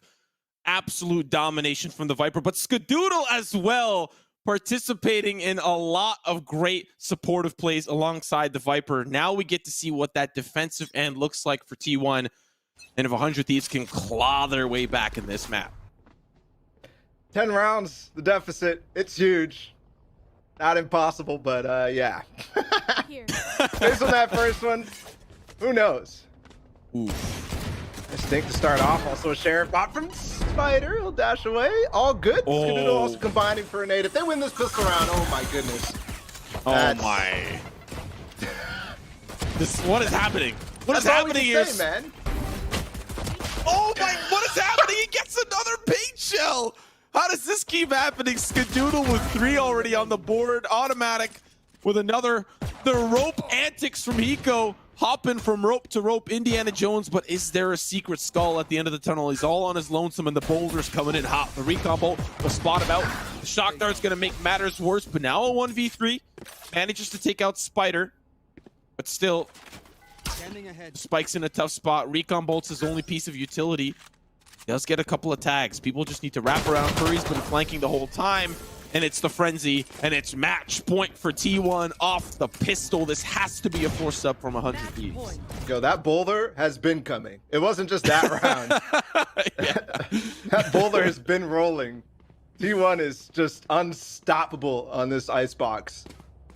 After phase, after 100 Thieves saw that score, and potentially took a gander of what happened on that map, they're like, yeah, no, this is fine. This is easy. This is going to be good. Yeah, it's going to be okay. Icebox. Yeah, sure.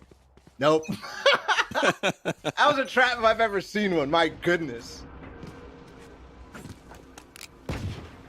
Could all fall apart here. We could be taken to that third map. Ascent is where we'll end up last. map. Both teams have proven their mettle during First Strike. A couple of adaptations during Challengers, no doubt. Early look, Spider losing the engagement to Steel. That Marshall, it's not going to be very effective. Rather, it is. Steel now going to try to inch forward, but that Spike's positioned and cheating over towards B. They still have that Viper's wall there. They can still try to deny information to start. There it goes back up again, and it's unsafe to cross, unsafe to push in until it goes back down. It's funny how it's the same wall. Slightly different. Multi-purpose. Yeah, you can use it on attack, you can use it on defense. Okay.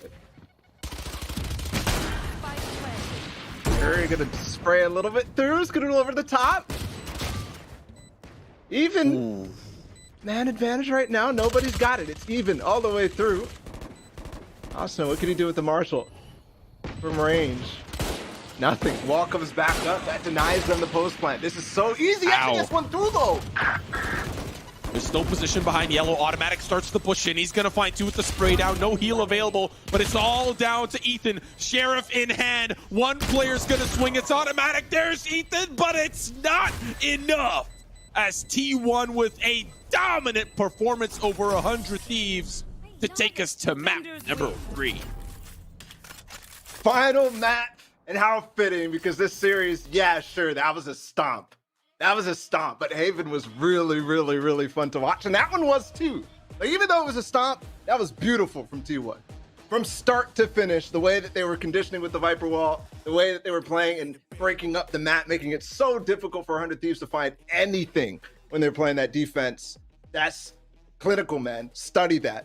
We said study the Haven, study that one too, because if you're not taking notes, then I don't know what you're doing preparing for stage 2. And we even saw a couple of slight adjustments from T1. They tried a couple of things. Remember that kitchen push that kind of went completely sour? They were like, you know what? It almost worked. It almost worked. But like, you know what? If it ain't broke, we'll just keep doing what we're doing. It's working. And boy, did it. 11-1 the first half. Then once the pistol came in on the second, it was all she wrote. We didn't even get to see 100 Thieves get rolling on their attack to see what they have developed. It was just like that is a crazy performance. And now it boils down to one map, Bala. One map to rule them all. T1 could go home. 100 Thieves could go home. Man, I can't believe we're down to just one final map, and that's Ascent. Yeah, Ascent. My goodness. And this one was 100 Thieves just played against NRG on this. So, you know, things are going to be very, very interesting going forward, but we'll have to find out how that actually works out because, I mean, T1 just looks so good on that one. And actually, when you think about the Ascent maps that they've played, T1 lost the headshot percentage on Ascent.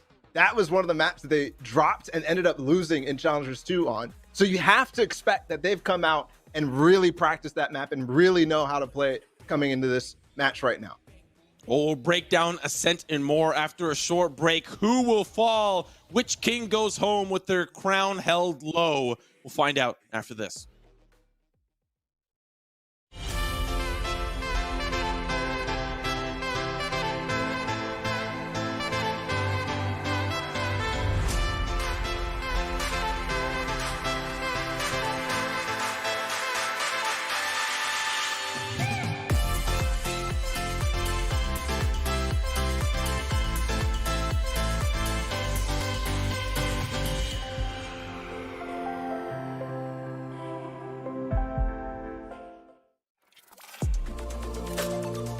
I feel like I need to defend my scene's honor here because this is just turning into a bit of a dog battle.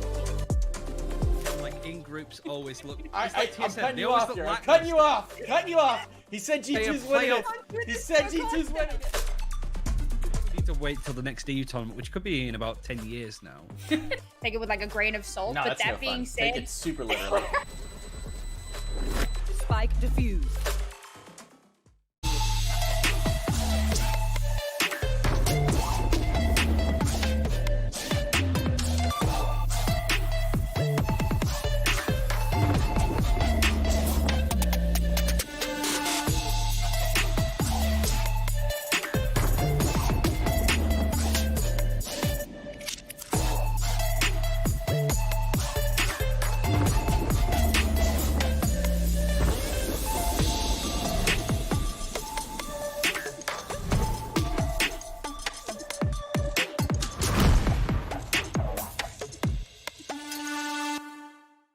What sound experience would you like today? I'll have the fantasy pack. Good choice. And could you make it a Cloud 2 wireless? On his way, sir.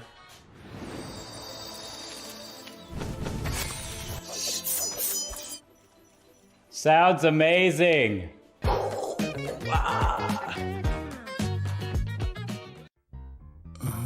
baby. Contrast stitching. Curves that'll hug your body. Adjustable arms. Custom embroidery. Memory foam pillows. Changeable color inserts. Lay flat, recline. Removable logos. Soft, durable material. Yeah.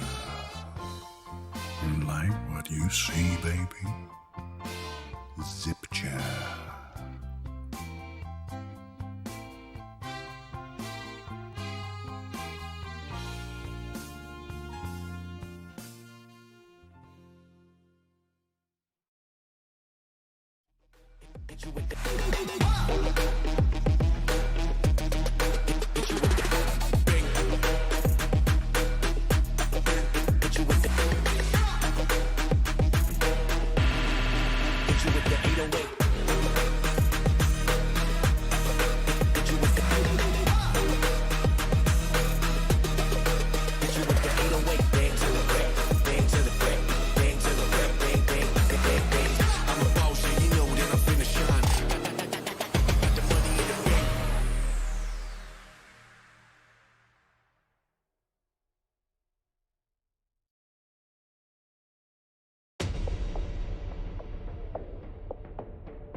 It is do or die. One gladiator enters and only one, well, two gladiators enter and only one can leave. Are you 10, not really. entertained? Well, yeah, 10, even more so. But ladies and gentlemen, one has to go home. It's T1 or it's 100 Thieves, and the job's not done yet. If you want to qualify for Masters, I'm Simo. Joined with me is Bala, and we're in the last map of the series, and the loser has to walk the walk of shame.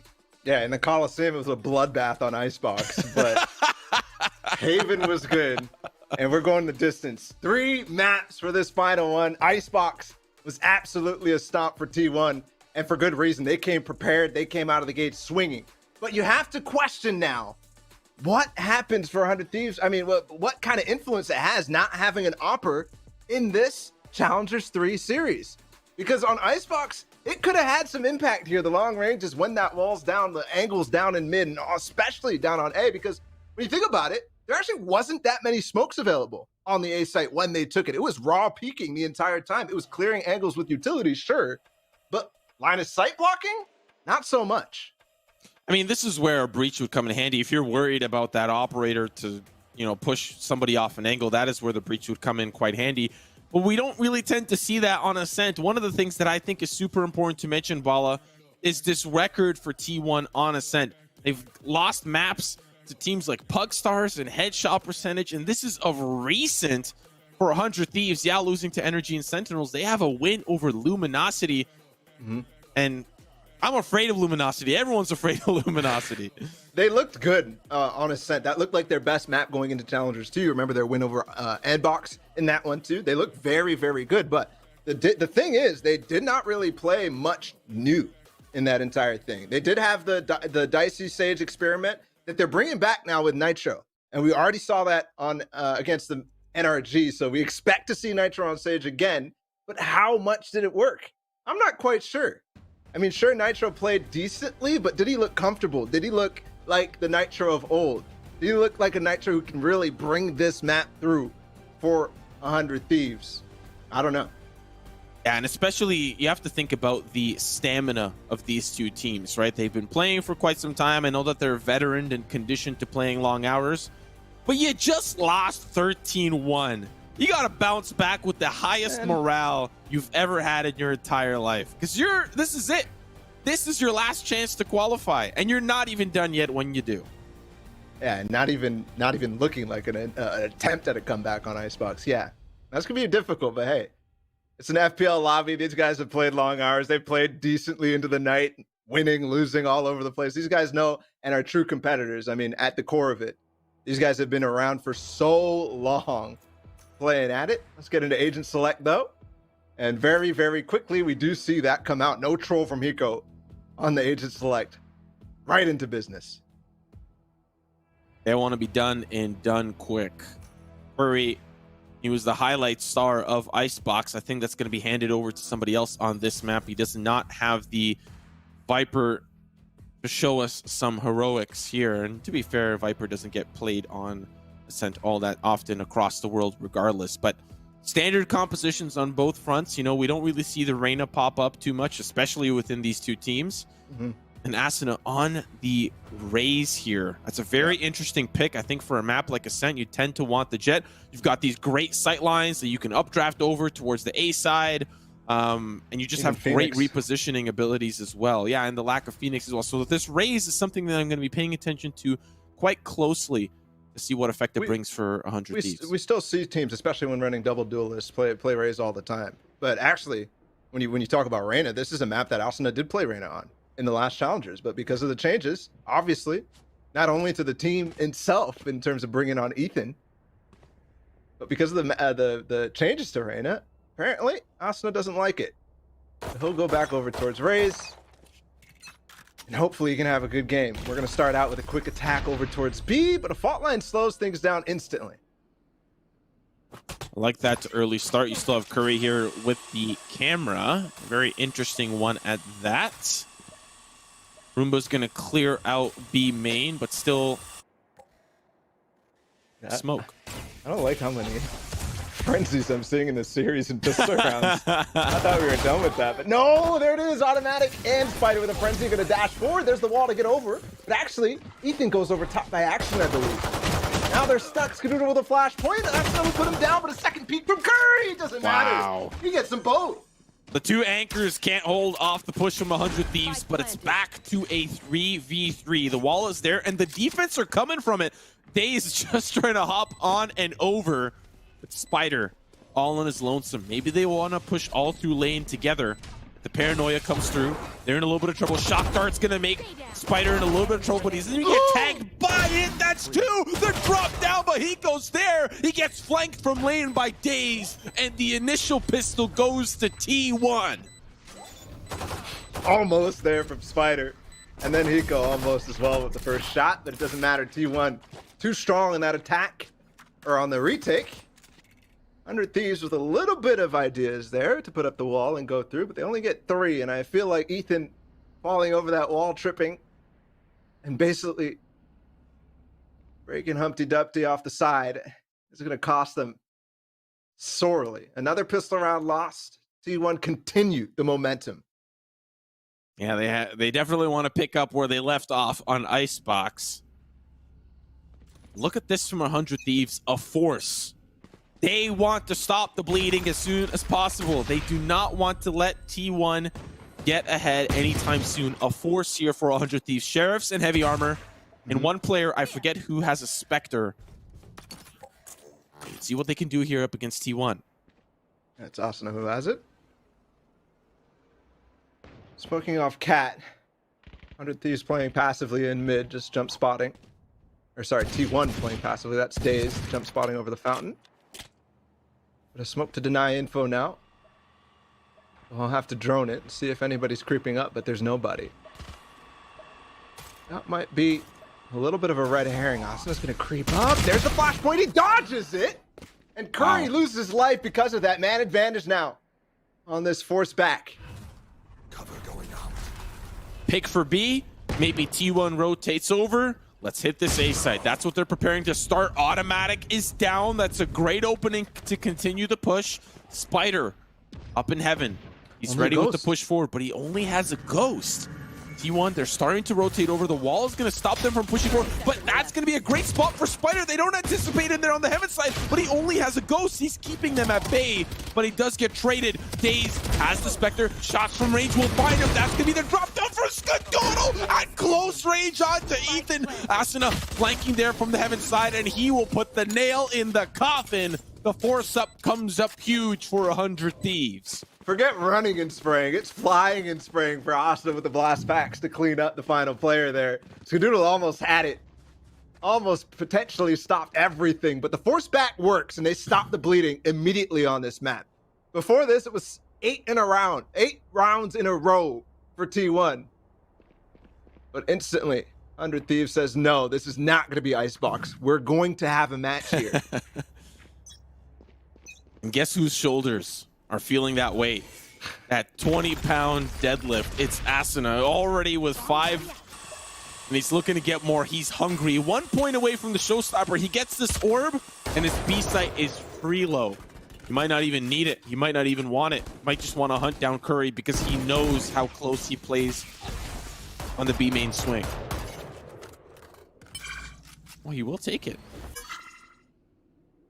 Showstopper now available. Is it a... I see some shares, maybe. On the other side, I'm wondering if there's armor behind it, too. Didn't quite look at the beginning of the round. Shock dart through that actually doesn't even reveal the position of where Dazed is. Gonna be a drone here. There's a flashpoint available, though. Curry's gonna go for it again, but every single time they turn the flash, no chance. The ult doesn't connect, of course, because Skadoodle got him beforehand, and Nitro actually... Ow! Able to get in the shock dart is perfect there, too. They're going to res on the third round in a 4 versus 1 situation. I don't know about that, but in any case, automatic. We'll take down Asuna again, and Nitro's the one with the 4K. Yeah, that was a little too close, but 100 Thieves, you know, the reasoning behind committing a lot of those resources is you get over that round early, and you can stack up maybe another 2 more ults in this half, right? You open your capabilities of ulting more. For a res, for a showstopper, you want as many as you can get, right? So they secure that round. It's going to be the gun round for T1 here to answer back. And speaking of their ultimates, they have a Blade Storm, and I'm anticipating Spider leaning a little bit heavier into that with the Frenzy. Go back to the last round, actually the last 2 rounds, really. 2 attempts at a B main peek from Curry, who was feeling himself last map. Of course, Skadoodle adding the flashpoints to actually do it, but you could tell 100 Thieves are so experienced against breaches. The way that they're turning these flashes is, you can't understate how difficult that actually is. To turn the flashpoints from breach, I'm sure everybody's experienced it in range. Nice aftershock, but still is actually good for 2 there. Automatic and Spider, we're going to try to combine, but actually lose the guns there. Skadoodle now left with 1 choice.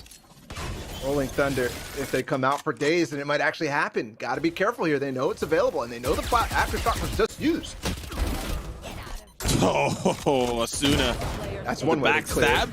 Shot's going to be good for Ethan from range with the Guardian, and bits and pieces will fall apart for T1. Looks like a round secured for 100 Thieves, and this is a great momentum builder for them, especially off of Icebox. This was the gun round for T1. Try to bring things back to a closer, more even matchup. Curry may just be looking to save this weapon and move on into the next. Steel going to be looking down the courtyard. He would be the contact player up against Curry. He's holding on for dear life. don't know how Nitro actually got that wall off without Skadoodle really getting information. Just kind of walked out and went for it. I thought that Daze was going to call for the Rolling Thunder immediately as those slows came in, as the Nano Swarms came in at the same time. The execute was on for 100 Thieves. I thought it was that time.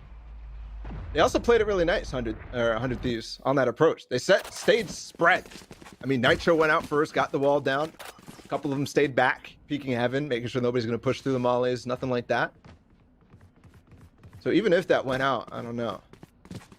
AK's back to light by for T1. Dude, the pressure, man, right now. Elimination game, map 3. It's not even about the money. It's not even about the money right now. 3 weeks to build up to this. Like, or not 3 weeks, 6 weeks to build up to this. This is a long endeavor. And for one of these teams, it ends now. We get to take a break for them for at least 2 weeks. All the effort, all the strategies, all the studying, the player changes, everything. This is all leading up to this moment right now. Doesn't mean you still can't qualify, but it hurts to know that you don't have that leg up to start. The winner of this will have to face the loser of Luminosity TSM. Ooh. Spider gonna be losing this one though. Loses his head to Nitro. Owl drone to scout out B main, and Curry is gone. He will vacate the premises. Still, the camera is there. Might be able to spot a player out. There's gonna be the orb. They're farming it for Asuna. They want him to get those showstoppers. He started with 3 points this round. That's 4. Finds a pick. That's 5. He could have an ult next round if he truly wants it. Yeah. Typically, you see them give it to Steel and Hiko, but now that Asuna's playing on Raze, showstopper also more powerful than what he had on Reyna. And farming that B main orb is not easy. Okay, this could be a flash in and they split on. Automatic with the Bucky though, that's one. Hiko peeks through, but Nitro's on the back side. There's a flash to push still. Skadoodle gets it with the Nano Swarm to deny. Still's gonna go forward with it though. And a swarm will at least delay Skadoodle for now, but now as the smoke subsides, Dazed will send Steel down. A 2v2 with the injured Sova. They will set up a crossfire in a main. Now it's up to T1 to defuse. They have a Hunter's Fury. They can try to clear out a particular angle if they so choose. They could be anywhere. Heaven, hell, in and around the generator. It's planted. Or that hell side, but there's a wall up. There's the peak. There's the swing, and Nitro will clean them all up. Well done for Sage. In 100 Thieves now lead by 3, building some momentum ever so slightly. Nitro just shuts it down. T1's like, oh, we got a chance. We just won guns. We're able to actually fight into this. But no, they swing Heaven. Nitro's there with the spray down.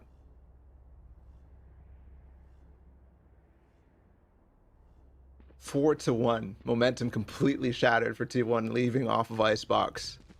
You expected it to start off strong, especially after winning that pistol round, but instantly the force back. Good stuff. So, the default from 100 Thieves is always Hiko and Steel over towards A main. Asuna and Nitro over towards B. We saw that even when Nitro was playing on Omen, but Ethan joins them as well. Instead of where Dicey was playing over towards A main as well. Quick over towards Cat. Is there going to be anything here for Asuna to clear? He peeks behind the box. I like that. That's nice. Launch point available for Skadoodle here, though. With automatic. There it's going to be. The drone, no perfect timing. But he still gets one over top of the edge of that catwalk. Ethan goes down, and that with that, smokes are down too.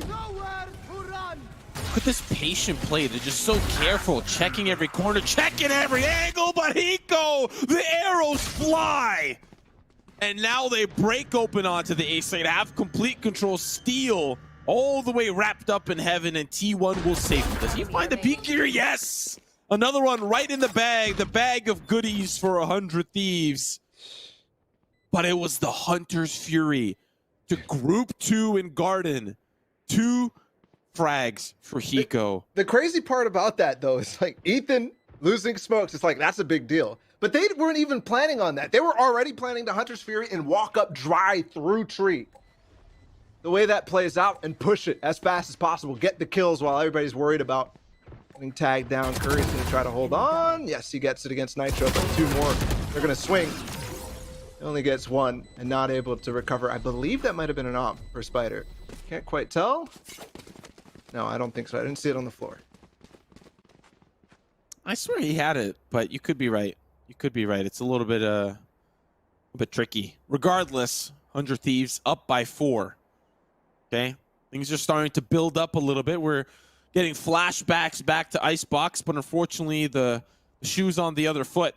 It's 100 Thieves in the driver's seat here, and it's feeling good. It's looking good. It's an eco for T1, potentially 6-1 in favor of 100 Thieves. It's been so controlled. It's been so tense. 100 Thieves are not cracking under the pressure. Last round, T1 worked so hard to control Cat. And they did. I mean, automatic combined for 1 with the flash from Skadoodle. It's well timed. This time, Skadoodle's over towards Market. It's automatic and Spider close up in the same crossfire. No flash this time, although they still have the Omen flash, so still doable. Steel and Nitro working their way up. Even on these eco rounds, both teams are playing so respectful, so slow. You know, on a round like this, on an eco like this, there could be shorties on the other side, there could be frenzies, there could be anything, and there could be a Spider. Catches Asuna right in the web. Automatic there beside the flower pot. The tree will sprout into a frag, but Nitro waiting on the opposite front, dazed with another one, and things are looking a little bit more doable for the Thrifty. The bargain bin is working huge. Hiko gets dinked. Shot dart right on over. Skadoodle gets taken down. And it all falls onto the shoulders of Curry. He's looking for an upgrade and he can find it. Now, this 1v2. Can he pull it off? Spike being planted. A player towards that wine cellar side. It's Hiko. Don't think he's got... I think he has 1 more shock dart left. But it's Ethan. You don't need the bow and arrow. You've got the frag with the Vandal. And that's 6 for 100 Thieves. Trying to think back in terms of clutches in this series. We had a lot on Haven, but most of them went to 100 Thieves. Icebox, not so much. It was mostly 1 round straight up from T1. And now the fact that T1 is down, their clutch is not coming through at all. Even in 2vX situations. Many times. I mean, you remember the round where they basically did the same thing. Winning in tree, getting the guns back, and then trying to challenge on the post plant. But when he goes in those situations, when Ethan is also and Nitro 2 combining, doesn't quite matter what guns you bring into the situation. They are feeling themselves in the clutch today. Today's where it matters, Bala. Both of you were knocked down. Now have to fight for your tournament life. It could have been easy if they had just won their first game. Both of them just now. win, Forehead. I know. I mean, think about it though. Like, You should run. the 100 Thieves could have been, if they had won their game against NRG, they could have been going up against FaZe. Now, this match, not only are they facing off elimination, but the next match that they have to do tomorrow against the loser of TSM and LG. Ridiculous. Okay, A site or B site take right now. Asuna has got Showstopper deep. Actually find one. Lockdown forces everybody out, and Asuna with more space control with the Showstopper. Spike's not even here, by the way. And I think T1 know it. There's a cross here for automatic as well. Doesn't catch the spike carrier, but will find Nitro. That's the resurrection down, so if things do get a little bit crazy, won't be able to bring someone back into the fold. A quick trade between Steel and Dazed. And now the spike goes down, the 3v3 retake. They've both have smokes available. But for T1, they've got a little bit more utility with the Hunter's Fury. Straight towards the cave, you can clear that easy peasy. But if this round ends up becoming sour, it definitely will be a couple of lemons as well. Ethan, shot's good. Oh, the tag, another one. That's Hiko finding automatic. Recon bolt on up. Shot's good onto another, and they'll just hold on to this, but Dazed has something to say about it. Not strong enough, not fast enough. Definitely not Hiko enough. The 3K on the round. 6 6 up, 7-1. It's been domination from 100 Thieves since the pistol. This looks like the 100 Thieves we got against Andbox. This looks like the 100 Thieves we got against LG in Challengers 2. It almost looks even better. These rounds are beautiful, just like T1's rounds on Icebox. Default, slow. This time it was a little confusing the way that they were on site without Spike for so long. The lockdown used as well. Maybe trying to bait out the rotations, and they did down mid. It was Automatic who tried to rotate through. Actually tried to spot the cross, given the fact that they knew Spike was not anywhere near that B site. I think Nitro was the one to challenge him from top mid. The fact that he did that, by the way, made it so he didn't spot the cross. In any case, nice shot from Ethan on the cat. He can TP out of here as well. Aftershock, no, he doesn't choose to do it. And he loses his life, 4v4 now.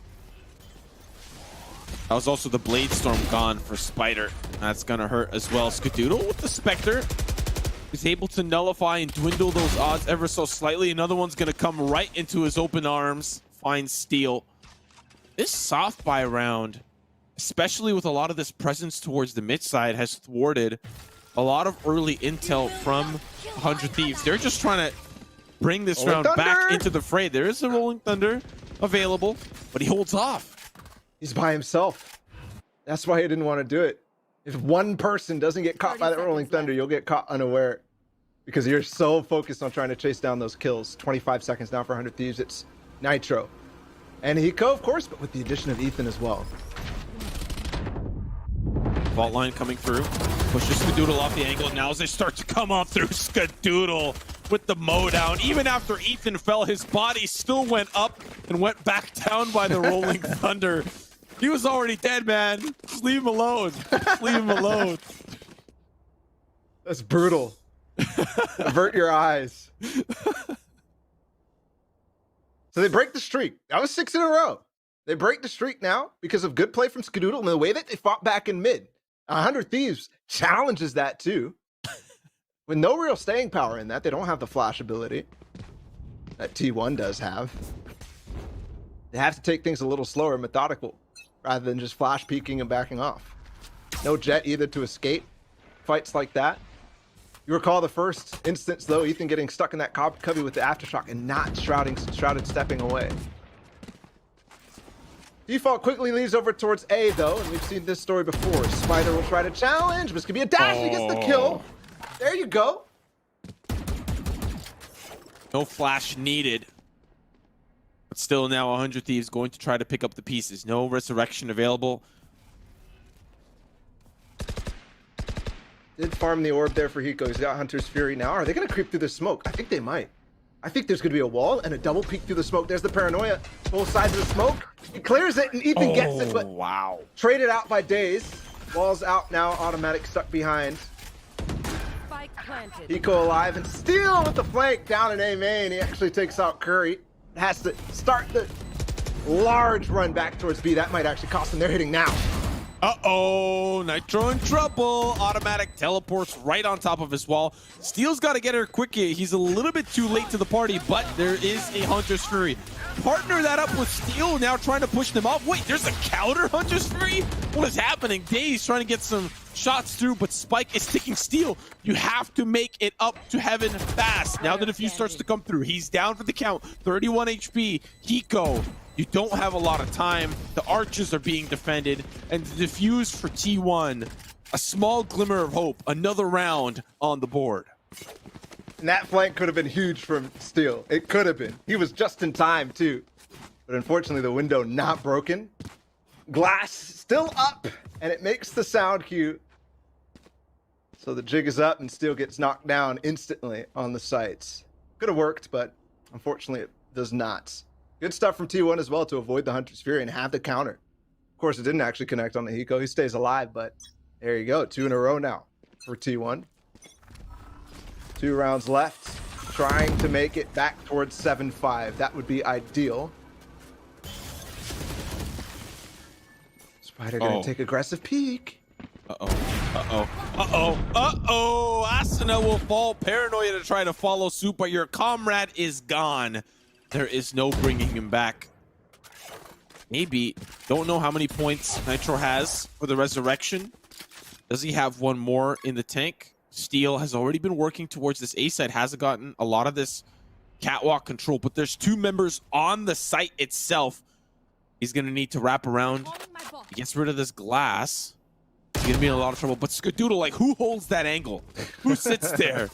Steel's going to get taken down. And now it's just 3 sprinting on over towards this A site, but Automatic and Curry are ready. Watch to the delay, switch to spots. They're going to be able to spot. That leaves Curry in an awkward spot, but cages are up. Great spot for Skadoodle initially, but now Automatic in an even better spot. Ethan finds one, but guess what? Spike carrier down. Aftershock puts Ethan in trouble. He's going to have to teleport, but Automatic, give him 1, give him 2, definitely give him 3. And that's 4 now on the board for T1 as they strike towards 5. Yeah, we can count. Look at us casters. We went through 3rd grade. Did I learn counting in 3rd grade? Sheesh. Listen, Vansili warned us about this, okay? No doing math on air. We took a risk. We got it right. Let's just walk away with our victory, okay? Oh, boy. So you mentioned how Steel pushed all the way up in that tree that round. Remember how aggressive T1 has been playing on Cat every single time. It almost feels like they're fighting back against that. Steel sees that they're not doing that. He's like, hold on. There might be a gap here. They might be trying to do something else and momentarily leaving tree open, but Skadoodle's actually 5 steps ahead in the mind games of this wonderful match. No early pick this time from Spider, and that has been a key factor in why they're able to fight back in these rounds so well. Sometimes it's A main with the dash away, sometimes, like last round, it's B main with the operator. This time, though, he's not taking the early angles. So first blood not going to happen. It's going to be a full Sky execute, but Skadoodle's here twice with a flash.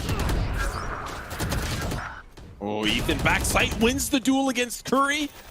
100 Thieves now have a little bit more control. Shot's going to be against Skadoodle in a lot of trouble. He's in the smoke and he's in danger. Nitro pushes up, but Spider's there with the op. Spike now planted, and it's a 3v4 retake for T1. How will they make this work? Steel in the pizza.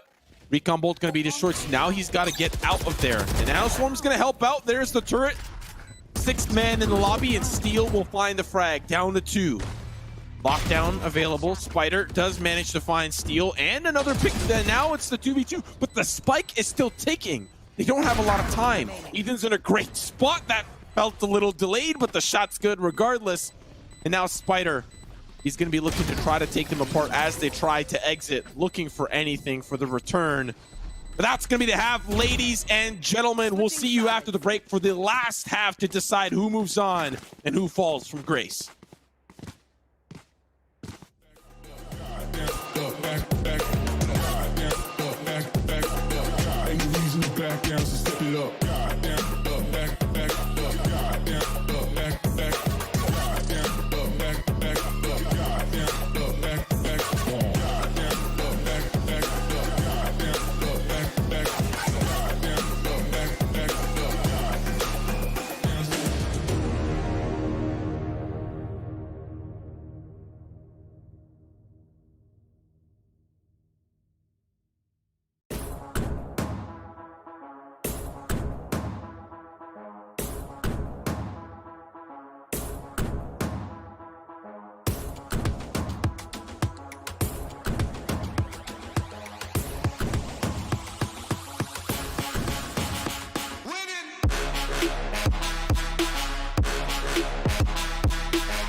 Last half, last chance for these teams to clap back against each other. It's been a wild series, but as we're in freeze time, a couple things on that last round. Beautiful play from Steel to play behind his turret to take down the one in mid, and then the lockdown to stop it out, forcing them to buy time. Also, Ethan Insight playing against Skadoodle, who tried to push him down. If he lost that fight, it would have been brutal, but instead he has the wherewithal to push behind that box and spray instead. On this pistol, it's going to be a quick approach down mid for T1. There's going to be a flash from Skadoodle into market, potentially with a dash, but no, they closed the door, and that actually might thwart what T1 was planning to do instantly. I like that from 100 Thieves. 100 Thieves from 100 Thieves. For T1, they like to push up the middle quite often, even with this new adaptation, even with this new roster. T1 love playing around the mid side on Ascent, especially on attack. So to get that door down, expect to see a lot of that come through. Using that door to the advantage. Usually the defense suffers from having that door closed against them on the retake. But to put it down in a great position is beneficial to them. Now the smoke's going to go down on this A hit. Nitro up on the wall. They're not coming in from that long side, from the A main side. There is a player there. They're coming through Catwalk, and there's a lot of utility stopping them from pushing forward. He goes there and they push back through the smoke. Yeah, Shock Knight to push automatic back, and they trade that really nicely. Skadoodle responds, but not before losing Spider 2, and now a 4 versus 3, and they're walled off on the A site. Daze has nowhere to go. Skadoodle and Curry left wondering what to do. Daze will find a Shock Dart kill on Asuna, though, and that might open things up, but quickly there's going to be a flank through tree. Ethan's coming around. Hiko has to delay for as long as he can. Unfortunately, can't make that magic happen. Steel late on the rotate over towards the A side. Ethan coming in through the tree room. Body peek. It does get spotted out by Dazed, and now the 2v3. Flash available. Steel working his way through the heaven side. Has the turret, the 6th man in the lobby. Now the swing. They take it down, and they get underneath, and the flash will allow them to repeat the angle. Ethan will fall. Brutal. As it's now on to Steel. Just down to him, playing towards the heaven side. Has to win a 1v3. The 360 with the classic. Not going to be enough from T1. They are able to close the gap ever so slightly. Just a little bit. Yeah. Going to give them a little bit of hope moving into the second half. Important pistol round. They were down 4. Similar to what happened against on Icebox. They won the pistol round there and basically sealed the fate. Of course, this is a much, much, much smaller gap. 100 Thieves with a significant advantage out of that second half. So them winning there, looks like it will be a force for Steel. A Bucky, of course. Everybody else just light buying. Might be 2 rounds in a row for Steel with a Bucky in any case. Same halftime score, by the way. Or actually, one better for 100 Thieves than on Haven, where they won the attacking side 7-5. Their defensive side was even better. Showed some brilliance there. So hopefully there's something like that for 100 Thieves. And hopefully T1 can bring the level of excellence they brought on their attacking side of Icebox.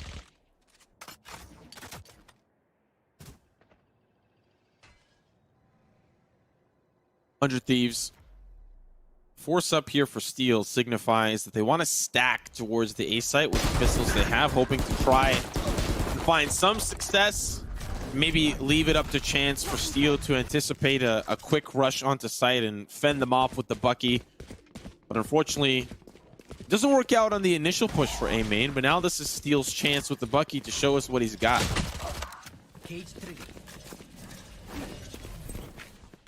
Nothing for Hiko. Spider around the corner still is there. But yeah, Bucky spotted. Doesn't know where he is. Couple flashpoints later. And he's fully dazed. 100 Thieves now, just 2. And yeah, not going to find much. It might be a flawless, too. Nitro's coming through market. Door is closed. Nice slow start from T1. I thought for a moment that they might end up kind of taking the bait after that push. I thought that 100 Thieves pushing A main, the fact that they only lost 1, pushing them all the way back, and the fact that they responded with like a lot of utility and falling back. Maybe 100 Thieves goes for the quick stack on B, but no. Instead, T1 is able to take it very nicely. Nitro maybe gonna get a kill here. Close. Close. Close. You know, 100 Thieves can afford to lose a round here or there. This is where, you know, we expect that momentum to swing back on that third round for the gun round here. But Steel back to the Bucky. He was the only one that forced up in that prior round. That first half really started out phenomenally for 100 Thieves. We saw 7 in a row after the pistol. Yeah. But A4 is still competitive for T1. They're managing to bring it back here with the initial start. 2 rounds separates these teams, and if T1 can convert on this bonus, then their chances of eliminating 100 Thieves are much higher. Does Cadoodle forget to buy armor there? I think he might have, because he upgraded to Bucky from a ghost basically that round. He has a lot of money. Drone come to come. That's going to pop the Nanostorm for Steel to delay at least a little bit. But yeah, this Bucky, they know now that this might actually be a time to approach. Spider's going to dash through. Yeah, take out Steel. The weakness in the setup is there in the Bucky. If these lose one and T1 now poised in this post plant. Look at Curry, by the way, all the way on the other side. Asuna might smell him out. Yes, he does. He's not gonna take that duel. He's gonna back away, wait for his team to all the way attack the spawn. That's crazy. What a route for Curry to take, but I think he has enough time. He's got to run. He can't hide. He needs to get here quickly. T1 have gotten the control, but they need to hold on to it. Asuna with one so far. The Recombo's gonna try to tag a couple of members around. Hiko with the shock dart. They are taking it apart bit by bit. The defuse is starting to come through, and they don't have the angle there. They will just stick it. The spray's not good enough, and 100 Thieves will answer back the clap to extend that lead by 3. I thought for a moment that he might actually get the spray through, but no. Ethan with the body block to secure the defuse after T1 got the first pick on the Steel. We talked about a weakness there, but clearly the fact that Curry was so far away and the fact that Asuna sniffs it out and does not lose his life there means that that entire time that they're fighting on site, while Spike is down and they start their initial spray through the bottom of the floor, they actually push through door. They're down a man, essentially. They're playing 3 versus 4 on that retake instead of 4 versus 4. And that costs them. They don't have the space. What a shot. Come on, man. What is that? Nitro turns on the Nos with the boost. Can see right over through the arches. Finds that opening pick onto Spider. Push can still come to fruition here. Steel up on Heaven in a little bit of a tighter spot. There is a player about to plant. It's Skadoodle. The Nanoswarms have been dangerous, but he's got to deal with the sprays coming in from all angles. He's still alive somehow, some way. The showstopper goes vertical, and they will take apart T1 bit by bit, leaving only Curry to salvage the pieces. This puts 100 Thieves at double digits. Double digits. It's only 4 rounds. It's only 4 rounds, but these rounds have looked brutal. The last 2, I mean, come on. Even when they had a man down in that situation on the retake, that was just brutal how they actually cleaned it out. They basically lost nobody. And that time too, they get the man advantage with a ridiculous shot from Nitro up towards top mid onto Spider. And then they hold strong on that A site. You have to wonder now if T1 is ever going to go back towards that A site. Probably not. But maybe they can force some sort of concession.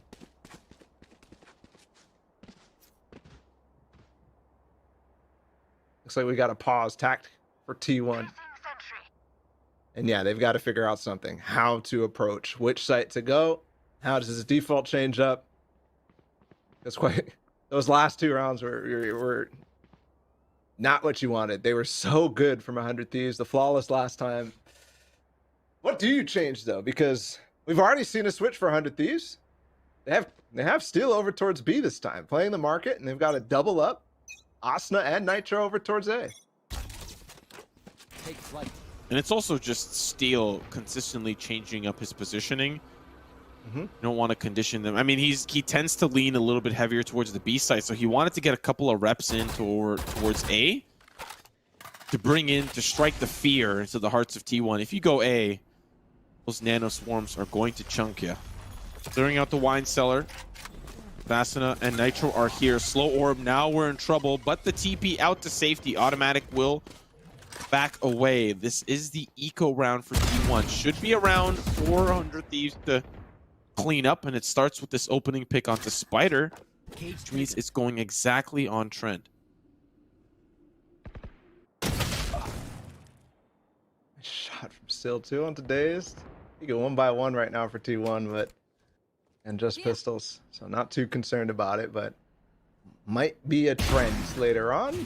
Nice play from Nitro. Oh, that's not a spot you usually see a Sage in, but with the wall he gets up and knows that that can lead a space where people will try to clear. Left.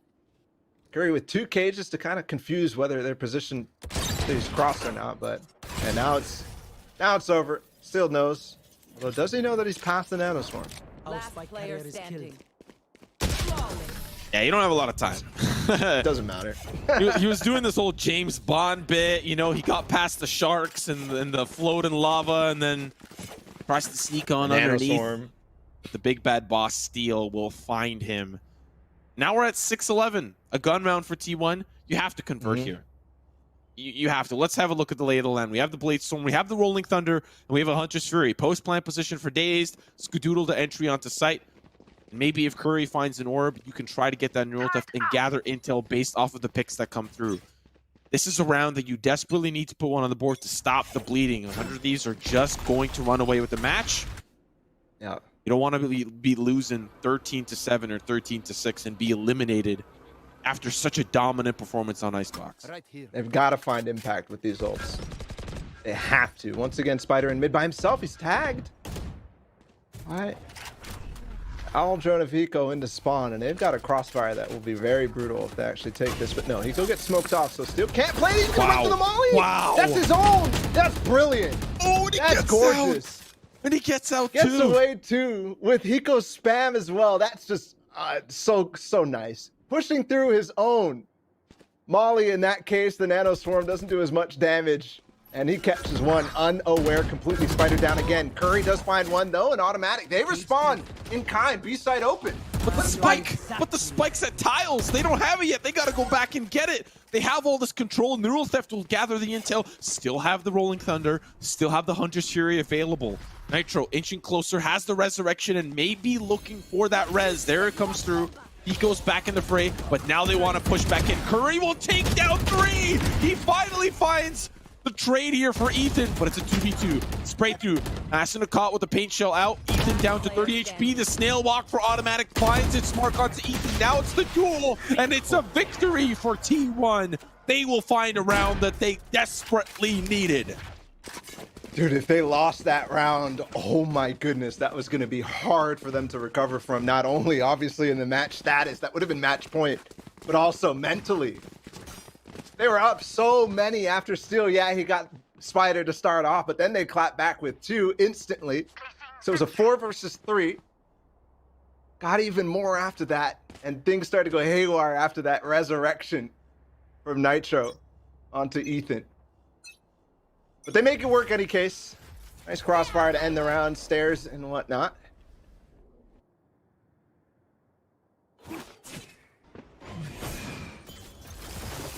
Spike up top mid, there's a lot of pressure here. Asuna tries to find something before the smoke goes down. Actually, there's a gap. Oh no, they realize. I think Daze does. No, he doesn't. He's not looking in this direction, but the smoke fades anyway, so he will know now, but there could be a flash from Ethan. No, it's a Rolling Thunder towards A. Does that catch Nitro? It does, so they should have the sight. Good cage here as well. Delays Asuna for the time being. But Curry, as he tries to walk through a great crossfire setup for Ethan. So much control. 100 Thieves here towards that mid side, but Dazed, he's going back towards that catwalk in a position as the flank now starts to try to come through. T1 still holding on to the spike, but guess what? He's going to track him, buy a little bit of time, even if it's a millisecond, and he's got this post-plant Hunter's Fury he can now use, but they will try to push them back. Lockdown here with Steel. Hunter's Fury available, the shot through underneath. Hunter's Fury now going to start to come through. Will it take out the lockdown? Yes, yes it will. Automatic trades. Ethan with 3, still down to Daze. Spike is ticking. They're diffusing. Smoke is down. The push comes in. Here to swing. There's one. One more is all he needs. The clutch for Dazed. He keeps T1 alive for just a little bit longer here, staves off another match point possibility for 100 Thieves, and wins the 1 versus 2, and one that was very close once again. But it doesn't matter how close these rounds are at this point. We're not studying for anything right here. That lockdown from Steel was nice. It baited out the Hunter's Fury, which could have been used for that post plant, and also forced Daze to play off of the site. And once again, remember the round that I talked about how Curry had to rotate around the entire time? It was Daze this time, not really fighting with his team as they took the site. But in any case, it works out because he's got nerves of steel. The big iron back again. 8-11 now. That 4-round gap has been cut from T1 down to 3. Isn't it ironic that he's got nerves of steel? I mean, what did that mean? I don't know. Come on, man. That's a reach. Come on, man. Oh, he just actually confirmed that. Wait, he's in? What? Oh, he's in. Do they know? I don't think they do. Yeah, they do. They do. Flash out. Automatic. He's still below. Smokes are down. In a great position, and they managed to make their way onto the site. At least Spider for now. But automatic, he can play off on the jump-up angle. Asuna from the tree room. Steel still on the B site, not convinced. It's the A execute. No utility in terms of ultimates, but there is from the shadows here available for Ethan. Now the plant comes in. Curry still waiting for the flank. Doc Dart will deny the plant for now, but still there's enough time. Automatic. Still on this jump up angle. They are trying to flush him out, but he is holding strong. And now the smoke will reset the retake. Dude, look how much Steel is waiting for this lurk from Curry. So much time elapsed now. Like it's been taking for about 10 seconds. Daze is gonna peek this spot 2 indoor, but it doesn't matter for Asuna. He gets one. Ethan 2, another one. This looks terrible now. T1 has to try something again. Dazed and Curry will back off towards main, but it's 5 versus 2. Yeah, they have an angle here as well. Nitro with the op. Now he's gonna go fishing for one more Dazed. He's got nothing that he can do. The walking turret comes in. He will find at least one, and now he'll try to hold on to this Vandal. 100 Thieves are not going to go fishing. Match point. Ball up for tournament life. T1 need 4 to take us to OT. Do they have what it takes? Haven't quite seen a closer match than this so far. 13-8 was Haven. 100 Thieves look to close out the exact same scoreline. To survive. To have a chance to play tomorrow for Masters 1. That's what's on the line here for 100 Thieves, and you know this is where they live for. These moments right here when all the pressure is on to close out a match like this, and it looks bad for T1 right now. 2 sheriffs have to be bought in. Cover going out. Tough spot to be in if you're T1. 100 Thieves have everything going for them. Economy's looking good. They can take a hit on the chin for a couple of rounds and still come out the better. Eco with the Hunter's Fury. See if that provides impact. Curry here with the Sheriff. There was one more. I believe that was on to Spider. A-side hit's going to come quick. And there's nobody there. They're going to play for retake here, 100 Thieves. Oh. Oh! No. Not like this. That's the dagger. Hunter's Fury also to deny the plant. He gets it on the Spider. No. T1 falling apart in the final moments. 2 players left. It's Skadoodle and Dazed against 5. Ethan is going to find another one. Skadoodle tiptoeing through the tulips, but he's caught in a dream. Dazed finds his mark onto one, but he's in a 1v4. 100 Thieves will swarm him. They will take him apart, and 100 Thieves will move on to face the loser of Luminosity TSM tomorrow, and T1 have been eliminated for their chance at Masters. And it's the new guy with the dagger. Ethan comes on to 100 Thieves, and he makes them, secures the game for them in that final moment with the 3K on Catwalk. A different look that they had on that entire defensive side. They've been giving up that A site over and over and over, and T1 was falling for the bait. Those last couple of rounds really were brutal.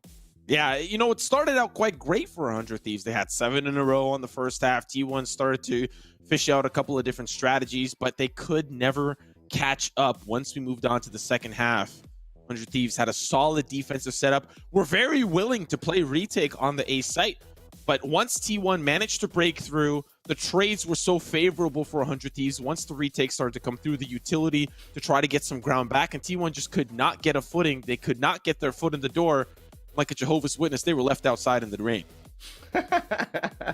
Yeah, well, there is still obviously some things to take away for T1 in that series, in the fact that they got here to Challengers 3. The roster might start to look like it's coming together, especially when you look at that map of Icebox. That was brilliant, but it was Haven that was brilliancy for 100 Thieves, and this one looked clinical too. But of course, while that might have been really, really good, there definitely was other moments. Sweep play of the day to go up now. We'll see what it is, the Mike and Ike sweep play. There was a lot of them, Simo. There's a lot of good stuff. Come on now, you know what it is. You know deep down. We watched it. We were watching. It's Asuna with the ace, the crispy ace, the 5K. It starts out so favorable for NRG. It's a 5v3. Nitro's trying to inch his way close, but this is where it begins.